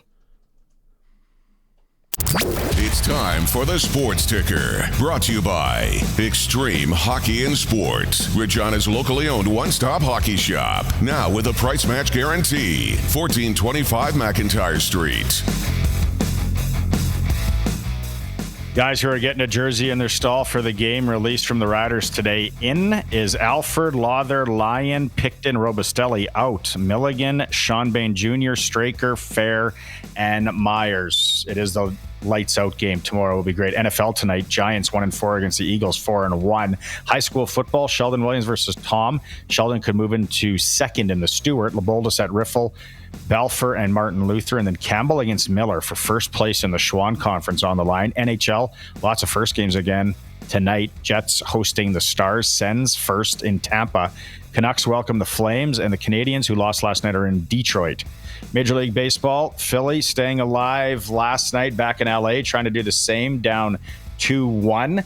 And it is 0-0 in the top of the fourth inning. Brewers trying to finish off the Cubs at 7:08.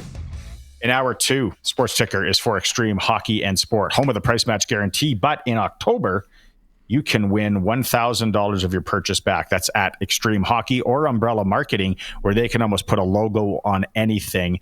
Extreme Hockey and Umbrella Marketing, home of the price match guarantee. All right, Sharky.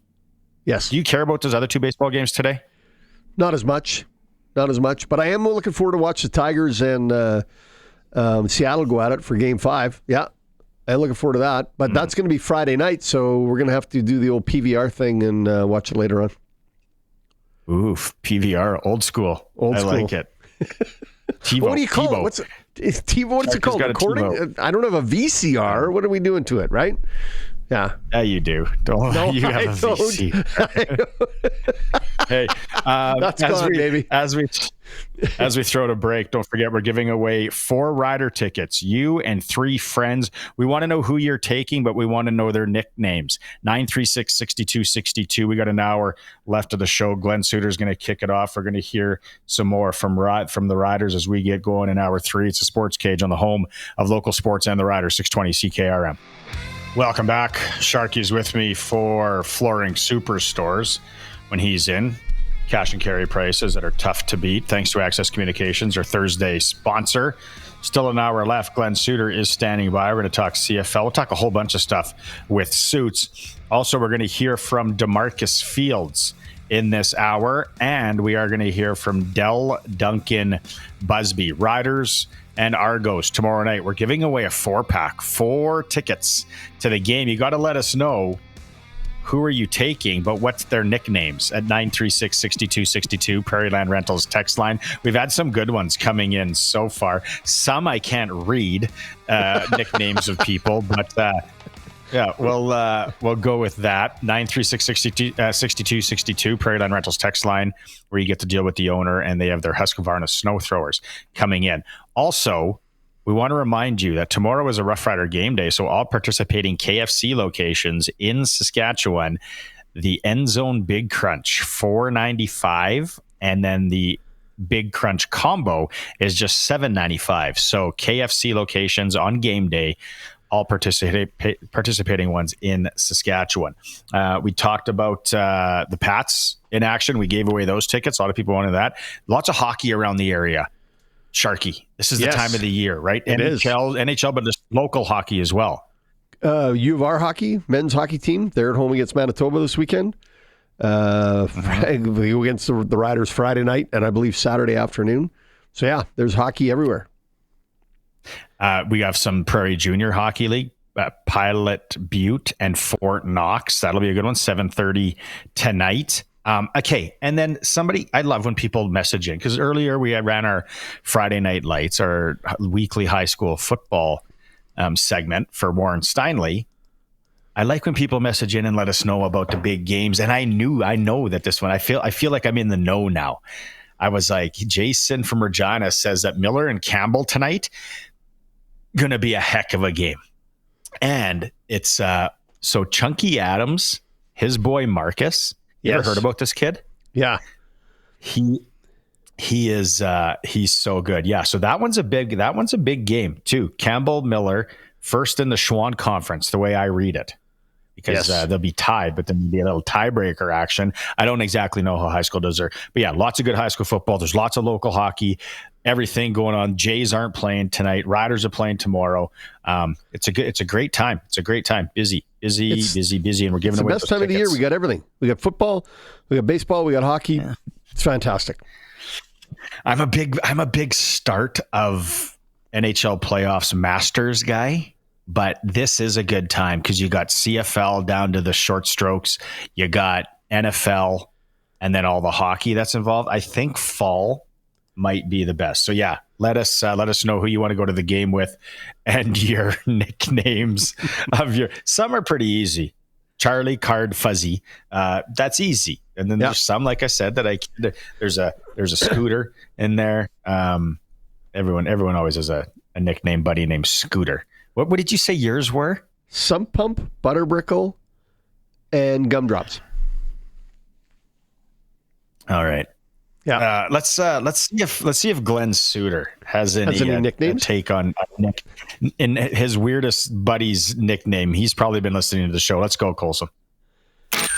Time now for press coverage with CFL and Saskatchewan Roughrider legend Glen Suitor on the Sports Cage. Brought to you by Bronco Plumbing and Heating, where professional service is guaranteed. They'll treat you right. 781-2090. When I played senior hockey in Bethune, there was a guy, and I first got there. There were a bunch of nicknames, and I just moved down to the south. I didn't know. I was like, what is going on down here? There was one of the guys, his nickname was Stinky. I could never figure that out. He was a decent, human being. Stinky. That's not how a would you like that? nickname He got want. married. Like, wait, are you invited to Stinky's wedding? Poor lady. Anyway. Glenn, what about nicknames? Who's your buddy that's got the weirdest nickname? Well, I have a nickname story.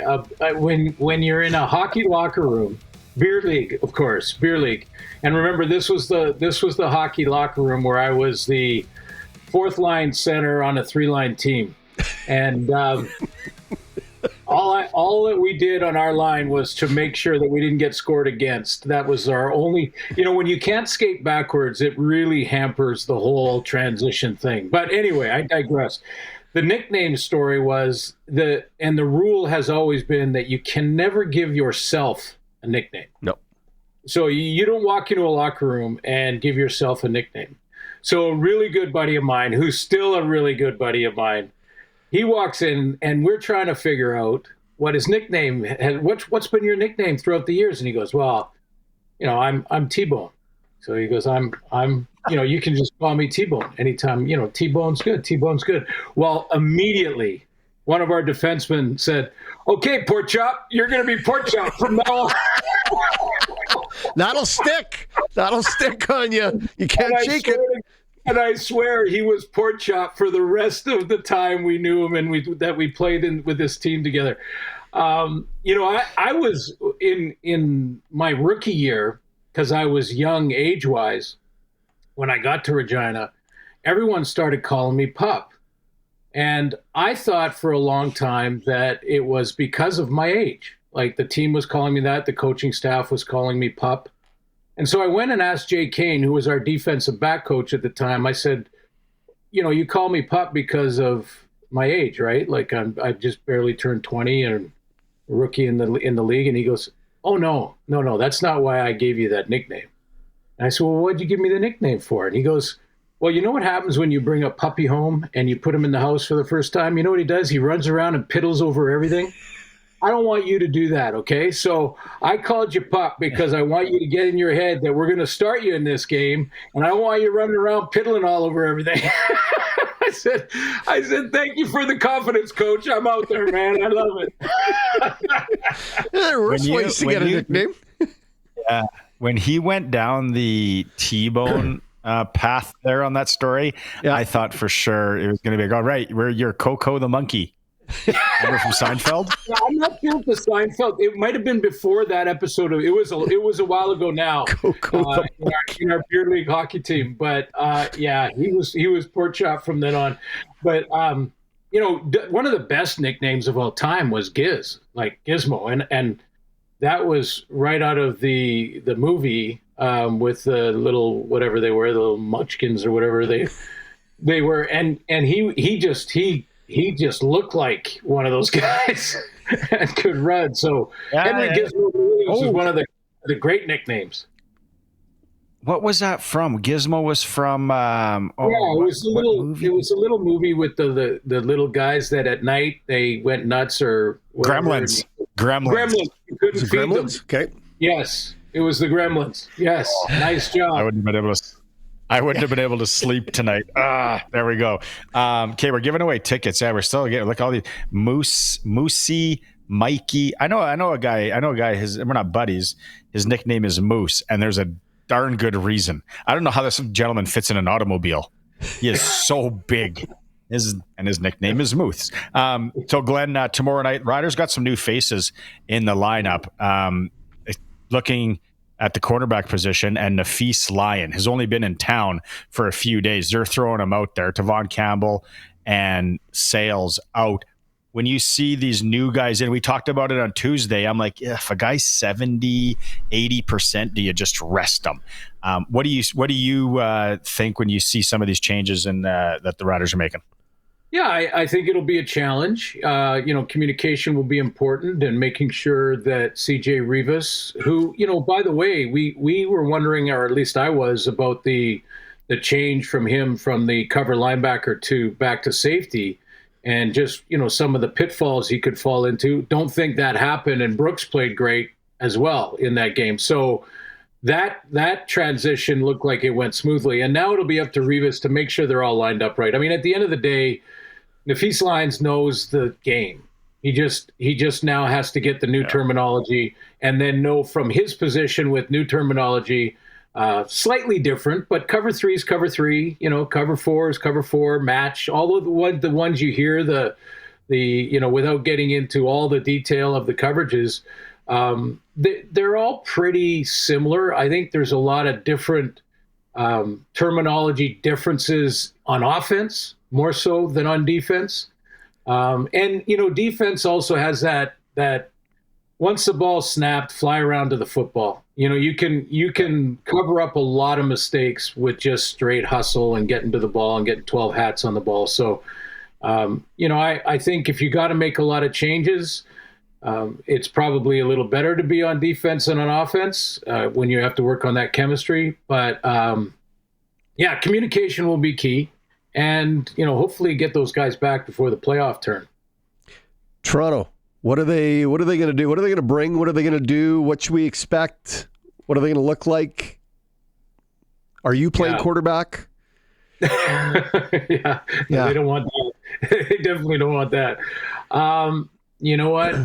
That's a great question, Sharky, because nobody really knows. I think they've been hit with the injuries on the O-line too, which, is just compounding the issue. But here's the weird one for me on that game. The Riders need to play their game to beat any team in the league. However, saying that, this is one of those games where you feel like even if you win, you haven't won. This is sort of one of the games that everybody in the country expects this to be a walk-off, easy win. And they're never easy, number one. But this is the weird thing. You go down by 2 scores early against the Argos and their third-string quarterback. Yeah, exactly. Sharky, your expression was exactly, everybody's going to be like, what the heck is going on with this team? And then serious I'm not saying they self-destruct there, but it doesn't happen much this year because of the parity in the league, but this is one of those games, definitely. Like, the Riders are expected to win, and they win, they lock up first place in the division. And, I read a headline today, guys, that the Lions, and correct me if I'm wrong here, because I've been doing all kinds of math to a point where my head was spinning, but I read an article today, or the headline of an article, that said the Lions can finish first or fourth with 2 games to go in the regular season. And I didn't have time to get into the article to get the exact numbers of why, but if they win and the Riders lose out, and Calgary's part of that equation too, because the Riders have the season series against BC, but not against Calgary. And I think Calgary has that season series, and BC has the Calgary season series. So that I'm reading this headline saying, how can the Lions finish first? They can't. Well, they can only tie the Riders. They can tie them, but if Calgary ties as well, Calgary plays Hamilton, Toronto, and Edmonton to finish the season. If they win all three of those games, and there's a three-way tie for first, I got to go back and read that whole article because I was with you, Sharky. I was saying, like, how can the Lions finish first when all they can do is tie in the standings with 11 wins? Yeah, what's the second tiebreaker if there's three teams tied? Best nickname. I feel that this is something that we should have pre-planned in a production meeting because now we just sound like three hobos that don't know what the heck we're talking about. But somebody will text in because we have some of the best listeners and they're going to say, hey, it's a skinny. I didn't see that article, but if it was on the internet, there was a good chance it was true. We'll have to go and look. But moving on, Glenn, from that. Again, the Riders and, fast start. Why are we starting so slow? Then in Ottawa, we score. Maybe we don't put the pedal down. I think, again, just where we are in the season and the confidence. Let's see a first quarter score, please. Can we?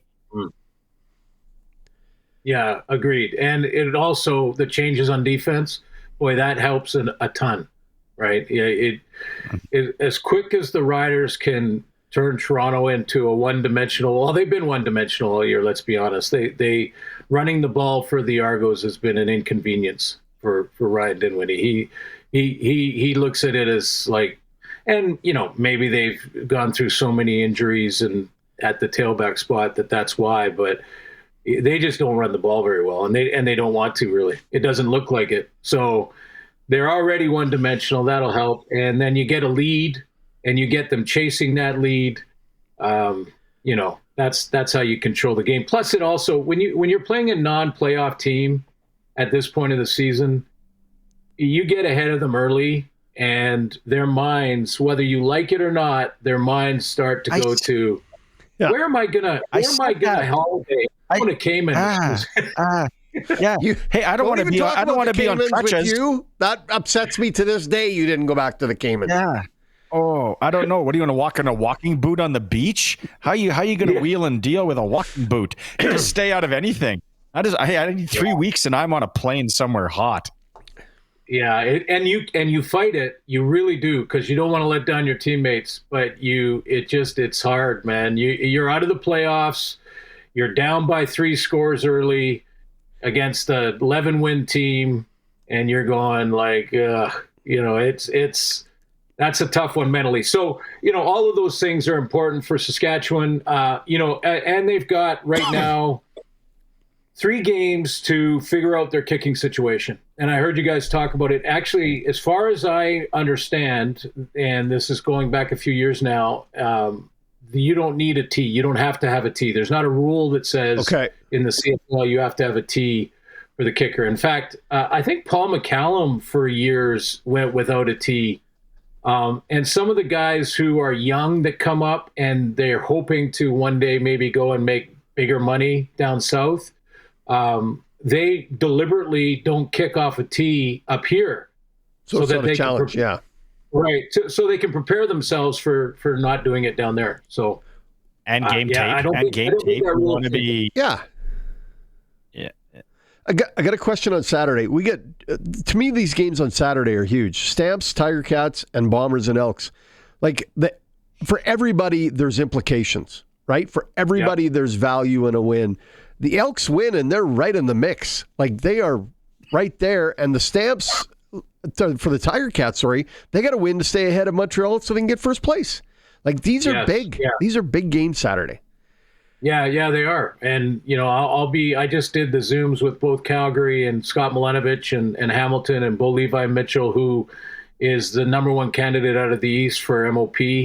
I think it's going to come down to him and Nathan Rourke out of the West, and maybe Trevor is in that conversation as well. When you look at the record and his numbers, he's right up there with those guys. The impressive part about Bo is I think it's now 7 or 8 games where he hasn't thrown an interception. I mean, he is being supremely aggressive with Lawler in that group, but is still protecting the ball. And there's a balancing act that is tough there because The moment you start thinking, don't turn it over, is when you start checking it down every play so that you don't take high risk chances. So yeah, real impressive. I like what Nathan's looked like over the last little while, but big games, as you mentioned, Sharky. I mean, the Calgary Stampeders have got to snap this losing skid just for their own peace of mind. They don't want to go into the playoffs backing up with loss after loss. I think Vernon and their defense showed a little bit more of what they were in the first half when they played Vancouver last weekend. And, they had those 2 picks late to make it a 1-possession game late in that game, and then Vernon threw an interception. But he also threw 2 big touchdown passes where you said, okay, he's making his way back. So, yeah, I think massive game for both of those teams. And the Elks are going to be the most desperate team this weekend. I mean, it's it for them. So, and here's what happens if they lose. Okay, if they lose and they're out, what's their situation at quarterback going to look like going forward? Are they looking at Cody Fajardo as the guy for them moving forward? Does that mean it's over for Trey Ford? No.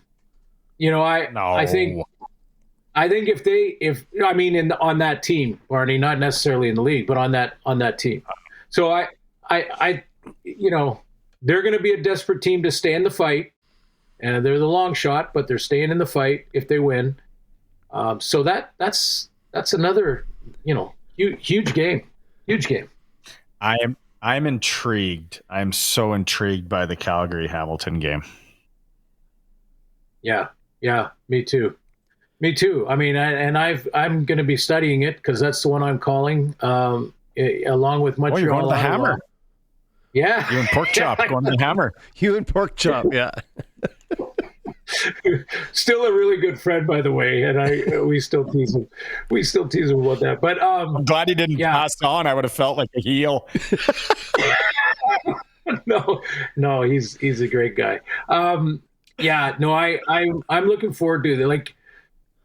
I mean, first of all, just to see Bo at top of his game and Kenny Lawler and his abilities, that's just fun to be part of anyway.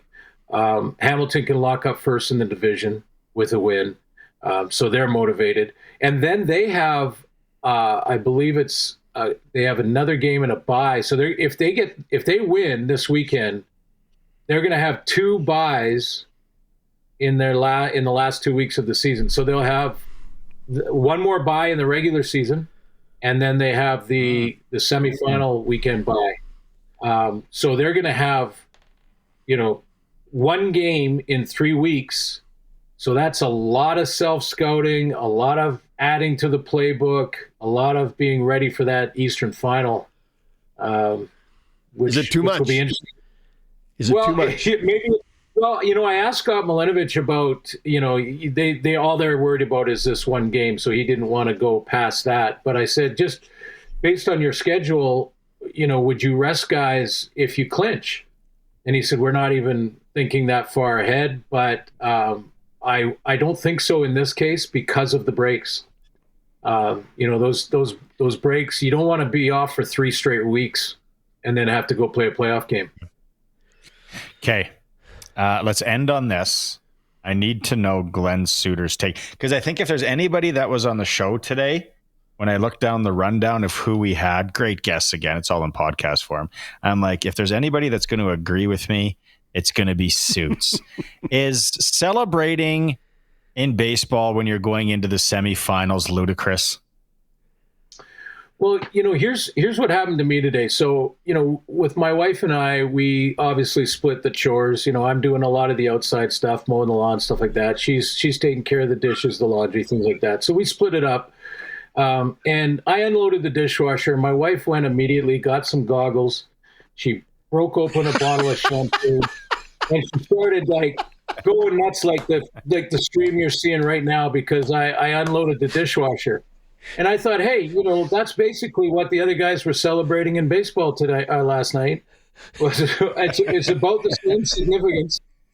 And honestly, Barney, I'm with you, man. Like, hey, listen, I love this for Blue Jay fans. You know that I cheer Canadiana no matter what. So, whether it was the Raptors or whomever, I am cheering for the Canadian team for sure. But I will never understand how you celebrate to that level when you haven't done anything yet. I'll never get it, Marty. The part of that story that makes me laugh the hardest was you're outside cutting the lawn. Have you had a look at your front lawn? It is junk. You gotta fix it. And you know what, Sharky? I still have to cut it. That's the part that makes me, every time I'm out there, I think, okay, this is going to be gravel by next year, because I tell you what, it looks like crap. It's terrible, all weeded and everything else, and I'm still cutting it. I still have to do that work. Like, I got to play smarter, not harder. I got to play smarter, not harder. Oh, suits. Gravel. Awesome. Gravel would be an upgrade. Yeah. Pavement would be an upgrade. Gravel would be an upgrade. Well, hey, if I pave it, I have to get permits and all that stuff. And don't even get me started, especially here in BC. You're going to get me political. Yeah, don't do that. Yeah. How's the bear? I heard you walked into the bear the other day.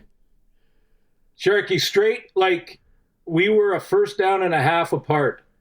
Like, honestly, I was 15 yards at the top of a hill by right at the school. There's an elementary school that we walk around here when the kids are done, and I take my dog, and we were at the top of the hill by the playground. The bear was walking up the hill straight at us. I put the brakes on. Amazingly, the dog didn't really react, because I think the bear smell is just all over this place so badly that he didn't pick up anything unusual at that moment. And I backed him up slowly, turned him around, walked while I watched the bear to make sure he wasn't looking at us. And as soon as we went behind a bush and I was out of his line of sight, we bolted, man. That was as fast as I can run, and even back in my playing days, it wasn't very fast then. It's much slower now, but we were full on sprint to get out of there. I can't believe where you live is letting that creature exist there. Like, that is so dangerous. Near the school? So right dangerous. At the school playground. Yeah. The playground in the school, and there's kids there all the time after hours, and I'm like, oh my God, this is not going to end well. Okay.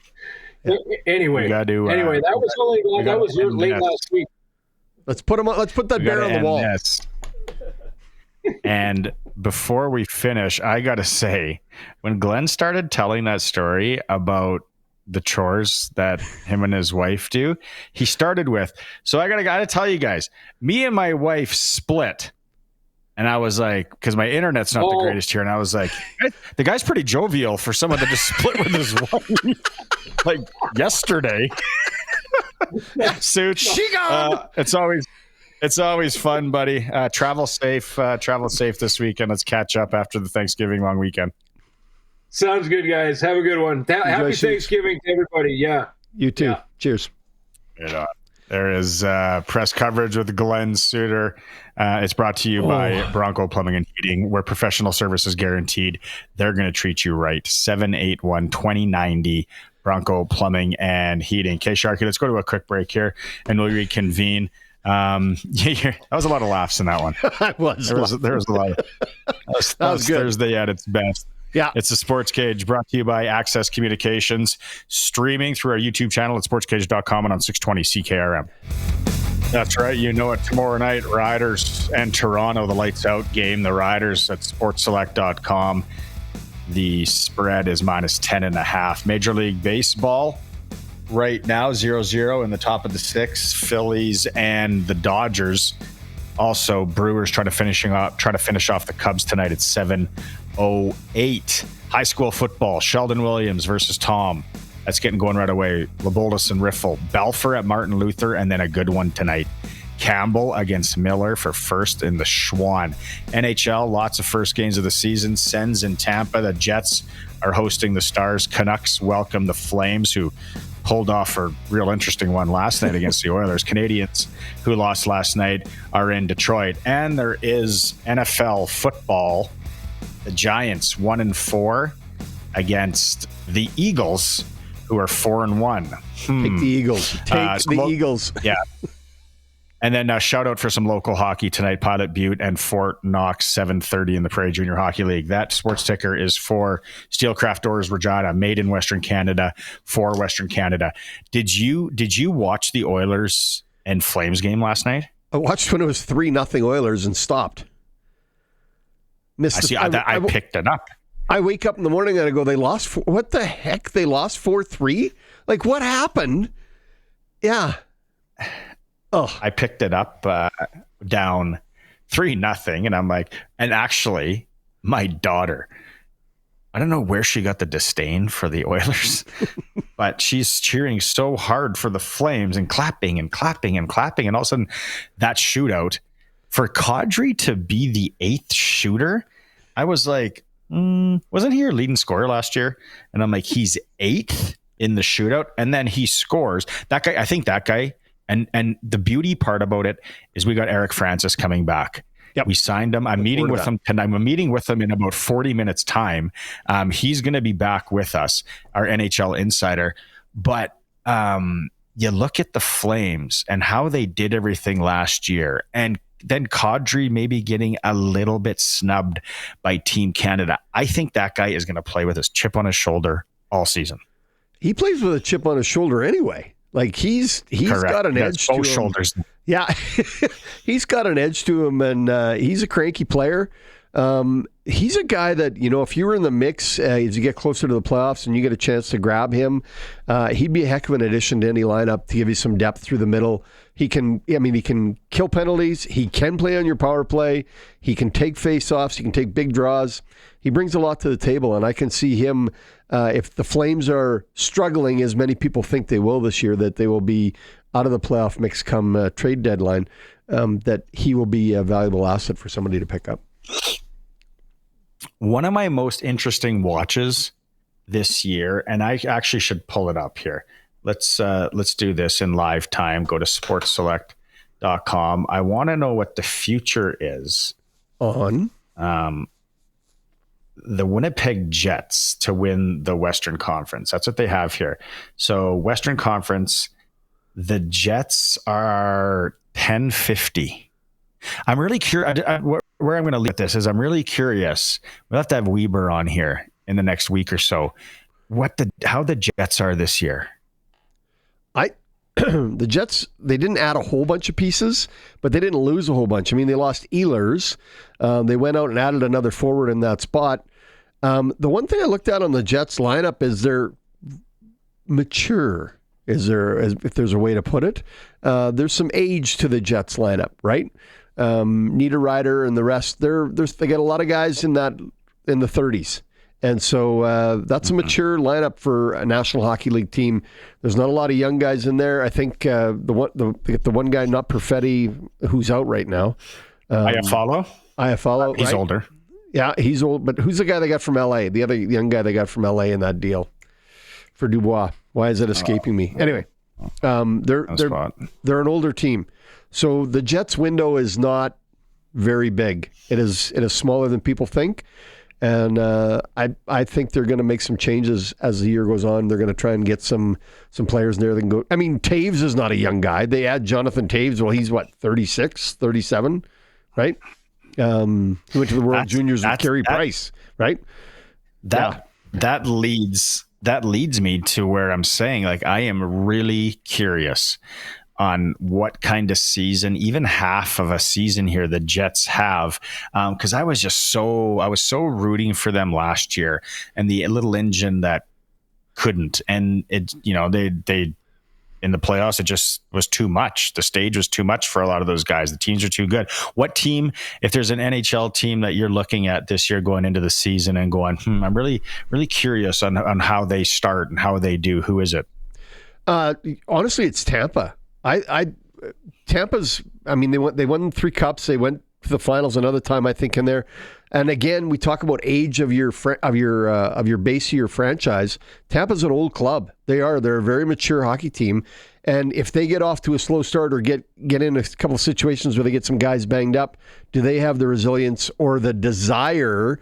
Like Glenn said, you start thinking about, well, what does the holiday season look like, right? You try to start scooping into the back of your brain.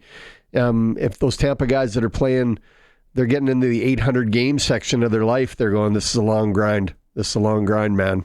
I don't know if I can do this anymore. That's why I don't. People like regular Joe Blows, and you've had beers with buddies and you've got into it with buddies and they're like, nope, you got to play every game like it's your last. And you got to, no, you're full of it, buckaroo. Doesn't work that way. Sit down, take a seat.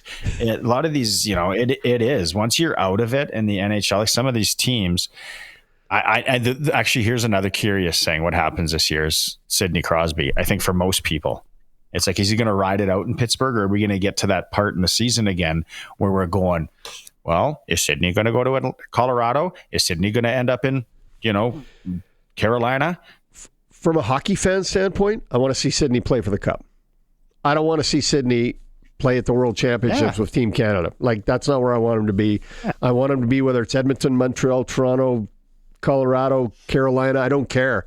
I want to see Sidney Crosby playing for the Stanley Cup, and I want him to get that chance. I think it's unfair to hockey that we leave Sidney Crosby out of the playoffs. He should be there. The other team that I want to watch for to take off is Carolina. Right? I think they could be well out in front very, very early in the mix. Right? Yeah, well, they've cost me so much money the last 2 years. You don't even care for them. Carolina's dead to me. All I see is the Hartford. I see the whale. That's it. Okay, Andrew, back to the Prairie Land Rentals text line, 936-6262. Prairie Land Rentals, 600 Albert Street, and you get to deal with the owner. Husqvarna snow throwers are arriving, and you're going to need them this year. We're asking to win the 4 tickets to the Rider game on Friday. There's been a good number of texts, but there should be more. You got a good chance of winning tickets. If you send in, who are you taking to the game? But we don't want to know their real names. We want to know their nicknames. So we've had some good ones. There's a new one that just came in. Tumbleweed, Ace, and Bucky to the game. I like that. That's a good mix. Tumbleweed, Ace, and Bucky to the game. So let us know, 936-6262. Back on the Rider thing. And we've been talking about guys who are in and guys who are out. Brett Lother's back in. Mario Alford's back in. Starting quarterback, he's only been here for less than a week.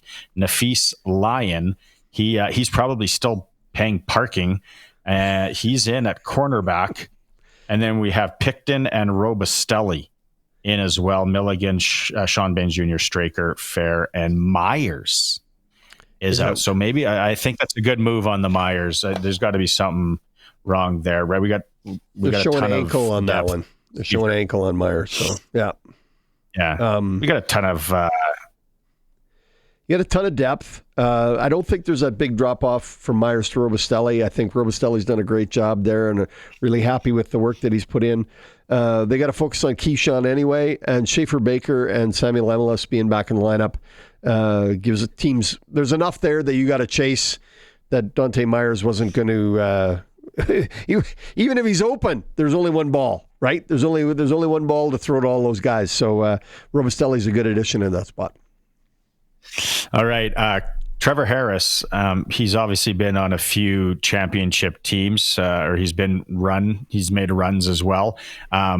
He was asked, does he see attributes from the Grey Cup teams that he has been on this Rider team? Yeah, I was talking to Jake Mayer today, and he was like, I think when the story's written on this team, that's what will be talked about, is the brotherhood, the tight-knitness we had, and there's no strangers to offense and defense, O-line, D-line, us and the specialists. It's everybody's together, and I just feel like this team's tied together really well, and I think that is probably one of the hallmarks of this team, and I think it starts at the top, with J.O. and Corey and Kyle and Larry, and it's trickled down to the unit leaders, with offense coordinators and the leaders amongst the team, the captains of the team, and so it's been really cool to see, but and that's what you want, this team's built on, family first and brotherhood and physicality. And, from there is where we branch off into the pillars of who we want to be. But, I've been really pleased with the relationships we've had, and I think that'll pay dividends as we go down the stretch here. He's right. Sharky, we've talked about it, and you've seen it, and you hear it, and we have the coaches on, and we talk to them. I don't think they're blowing smoke when they say this is a close team. No, they are a close team. We've heard along the year, and I think one of the coaches on the other day, and he talked about player groups usually hang out. They get a little cliquey. The D-backs hang out together. The wide receivers hang out together. But he said on this team, that's not the case. There's guys crossing the boundaries of offense to defense, if you will.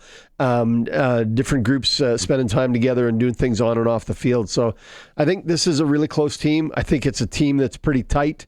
There seems to be, we're not hearing any rumblings about bad attitudes or somebody's got a problem or we got to get this guy out of here, which is really cool to hear that they got that kind of organization. And again, he's right. That's J.O. and Corey Mace. Comes right from the top. If they don't start that, it doesn't work its way down. Okay, guys are texting in, and girls, 936-6262. Someone texted in Cosmo Kramer, and I said, what about him? And he goes, I'm bringing him to the game. We want to know you're winning 4 tickets here. Yeah. So you need to have 3 friends, and we want to know their nicknames. I think somebody else messaged in Slobbermouth. Well, that's just one person unless Slobber and Mouth and still short a person. You got 4 tickets up for grabs at 936-6262. Okay, here's the one last thing I want to get to on Harris is he talks about what is the Saskatchewan Roughriders offensive identity? Playing winning football. And, I feel like there's been games where we've leaned into the run game and won because of that. And there's been games where we've leaned into the pass game and won because of that. And it's more of a what do we need to do to win sort of a thing, I think, for our offense. Like I said, there's some times where I've thrown for a low amount of yards and we've won, and I don't care. It's about us playing winning football and putting us in a position to win. And to me, that's really what it's about. Because if we need to throw for 350, 400, we can do that if that's what we put our minds to. But we want to go out there and win a game, whether it be stay on the field to wear out their defense and be able to get more looks and kind of get ourselves adjusted, keep our defense off the field, or if they allow us to throw it over their head, we will. And so I think it's been kind of what we've done is taken what the defense gives us. And, I think we had a lull there where we kind of started slow in games, but we've always been able to find traction and be able to move the football. I don't think there's been a game where we haven't moved the ball effectively. And so it's more or less just about us, finding traction in games has been what we've done at some point in games. But I think what our identity needs to be is start fast, pedal down, and stay on it. Well, that's been a pretty common theme, hasn't it? Start fast. Start fast, start fast. Communication, start fast. See what happens Friday. Okay. This is the kind of, we're all speaking of teamwork and all tugging in the same way. That is the SportsCage team to a T. So we're talking to Glen Suitor, and we got into that word salad where I couldn't say prioritize earlier today, so I should shut up. But we got into that. Glenn started talking about an article that he read about how the Lions could still finish first or fourth or whatever. Colson did some research. Colson, the floor is yours. What did you find out? So I'll put the rules up. It's going to be small, so you can't read them all. But the gist of it is, again, as we know, if you win the season series, you get in. But if there's a tie, then they start going down this list. The first one, because it's a 3-way tie, isn't going to count.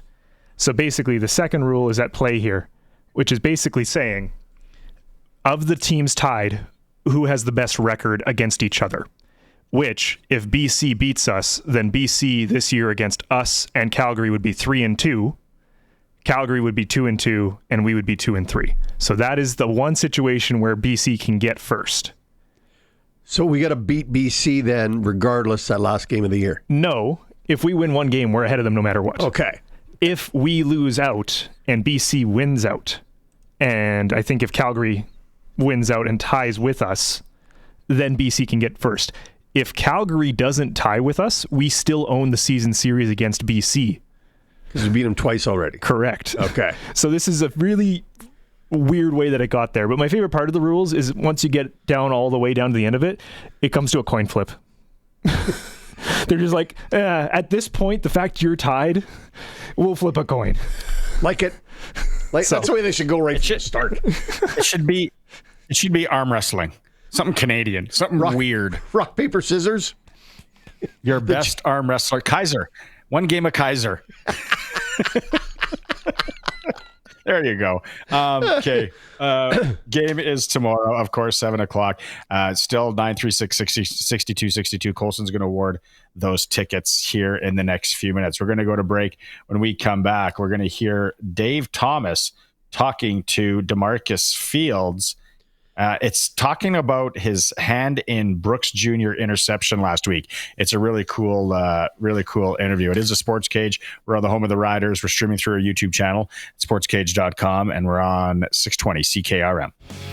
DeMarcus Fields, I want to talk about the anatomy of an interception because Antoine Brooks Jr. made a big interception last week in Ottawa, but he gave you a lot of credit for what happened pre-snap. Can you take me through that play in particular and how you guys were able to come up with an interception against a tough quarterback in Ottawa?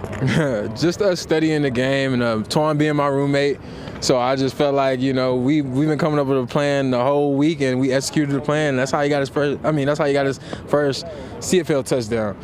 But he makes those plays all the time and do my routine plays, and I expect him to make it. He said you had a grudge before that play. He said, yeah, my guy had a grudge and we knew we had to do something about it. Is that accurate? Oh, yeah, most definitely. I don't like to keep getting attacked to the field or something was happened to the field. So I want to make a play, and Twan made the play.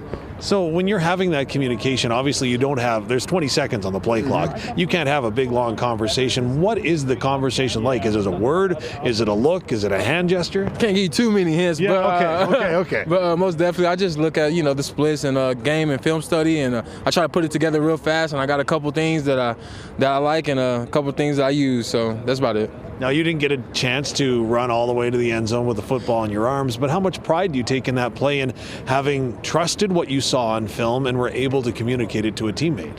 Just team success and us winning. I feel like, allows me to do my job, and I'm just happy to win, and it's 1-0 every 2 weeks, so that's all I bank on. Now, this time around, you look at this secondary, and you're the one constant right around with so many players moving around you. How much have you had to step up? I know you're still a young player in this league, but obviously with players coming in and out, you've had to use those communication skills. Yeah, just stepping up, just trying to be a leader, just making my role a little bit bigger, and just fit in where I need to be at, and I need to bring the younger guys that we just got up. So we need to make sure that the play of our level don't drop. So that's really about it. And how much of that goes into the week of preparation as opposed to what you're going to see on the field in the game, right? Obviously, there's a lot of work that's going in behind the scenes, not just on the field. Oh yeah, just like it's more than meetings. We meet after this, and we're actually friends, and we kick it after. So we just building a bond here, and the stronger we are together and the more we know each other, the easier it is to play next to each other. Coach Bell gives you and your defensive back teammates a lot of credit for, number one, being coachable. You're willing to listen and you're willing to learn. How big of that is that responsibility? It is real big. No prima donnas, but I feel like that's the most important thing about our defensive group. We all get along, we all trying to learn, and we all love football, so it helps. We all football guys. Finally, you get into this final stretch of a couple of games. Going down the stretch, you're going to be in the playoffs. You want to secure a home playoff berth. I'm not telling you anything you don't know, but how important is it that you finish strong in the right way? Just important that we go 1-0 this week. I feel like we go 1-0 this week, we'll get to our goals. Okay, I got to ask one more. Do you ever sleep? Because Antoine Brooks seems like the kind of guy that never is silent or not moving or dancing or doing something. So if you're rooming with him, how do you get any sleep? Me and Antoine don't sleep, so we're perfect for roommates. We're the best roommates.